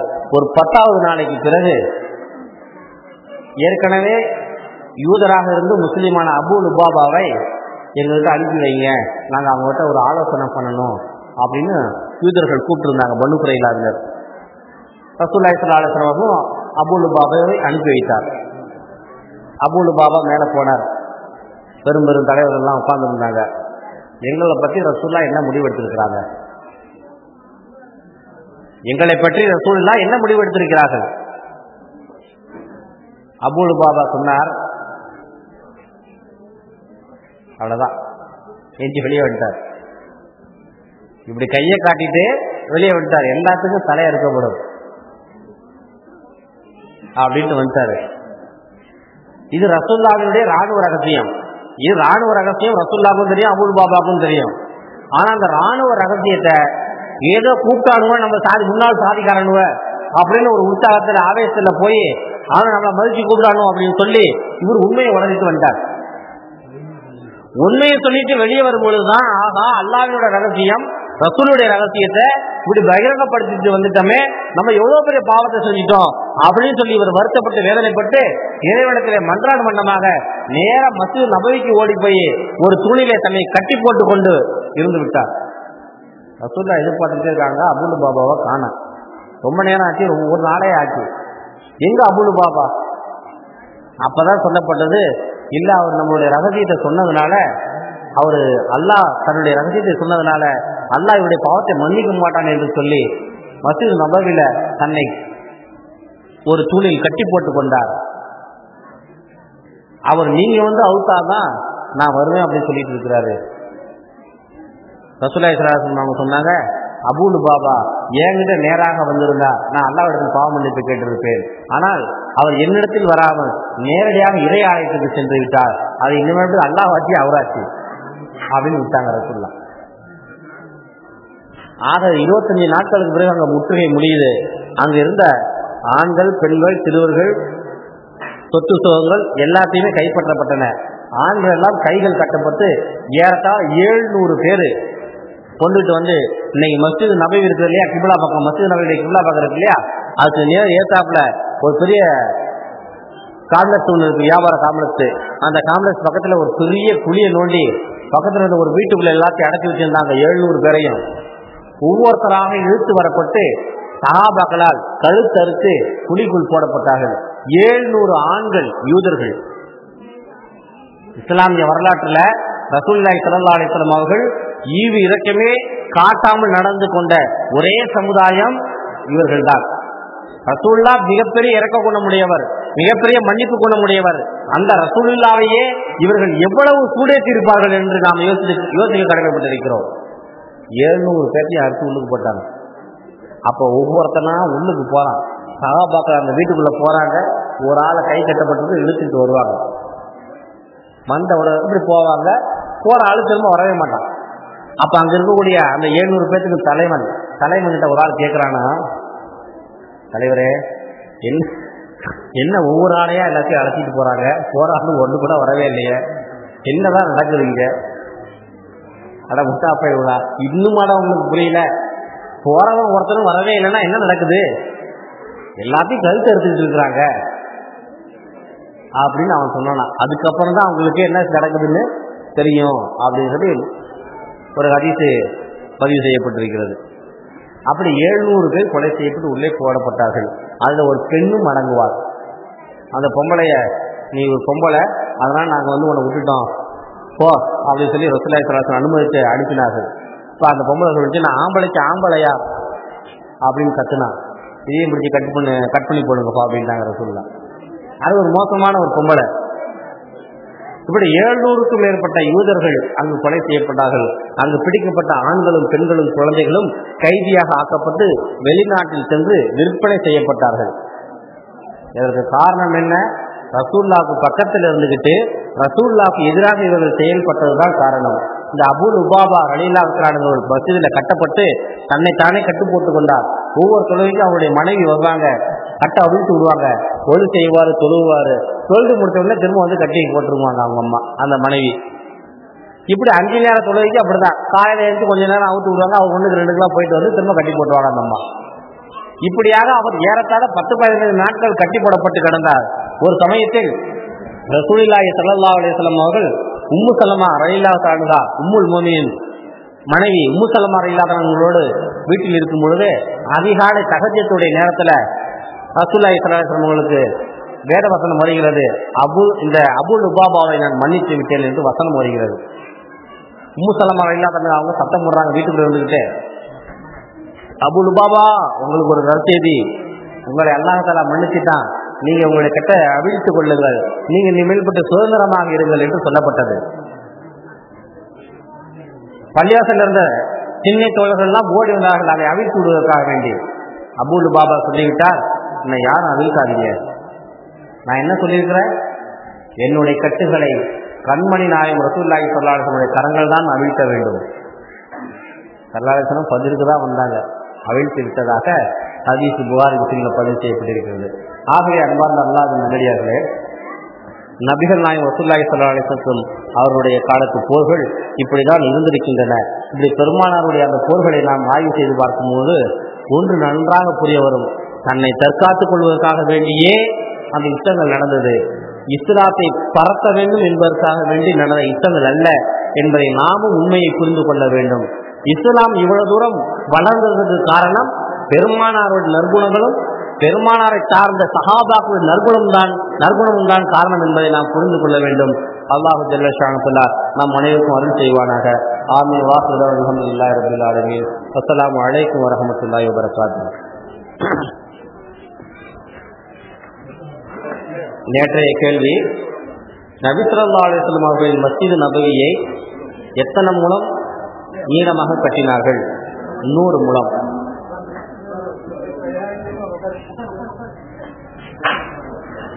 நபி ஸல்லல்லாஹு அலைஹி வஸல்லம் அவர்களும் அவருடைய தோழர்களும் மக்காவிலிருந்து எத்தனை கிலோமீட்டர் தூரத்தில் உம்மு மாபுடைய வீட்டில் தங்கியிருந்தார்கள்? 130 கிலோமீட்டர். நபி ஸல்லல்லாஹு அலைஹி வஸல்லம் அவர்கள் மதீனாவில் யாருடைய இடத்தை வாங்கி மஸ்ஜித் நபவியை கட்டினார்கள்? சஹல் சுஹைல்.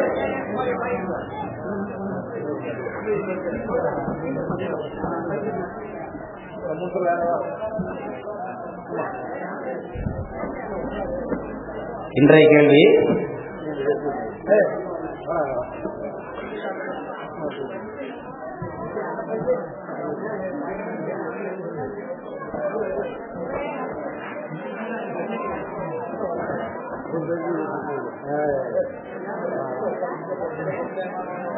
முகமது சுஹைல், முகமது ஹாதி, தோப்பு தெரு,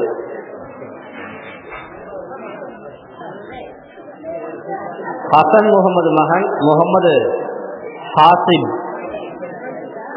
கொத்தலால் தெரு, லால்பேட்டை.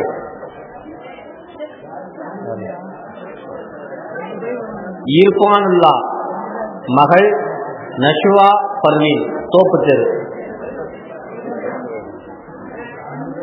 இன்றைய கேள்வி, பனு குறைலா போர் எத்தனை நாள் முற்றுகையில் இருந்தது? பனு குறைலா போர் எத்தனை நாள் முற்றுகையில் இருந்தது?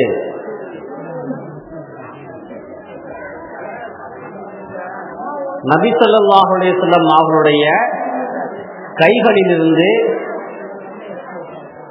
நபிகளாருடைய வாளை வாங்கி சண்டை போட்ட சஹாபியின் பெயர் என்ன? நபி ஸல்லல்லாஹு அலைஹி வஸல்லம் அவர்களின் வாளை வாங்கி சண்டை போட்ட சஹாபியின் பெயர் என்ன?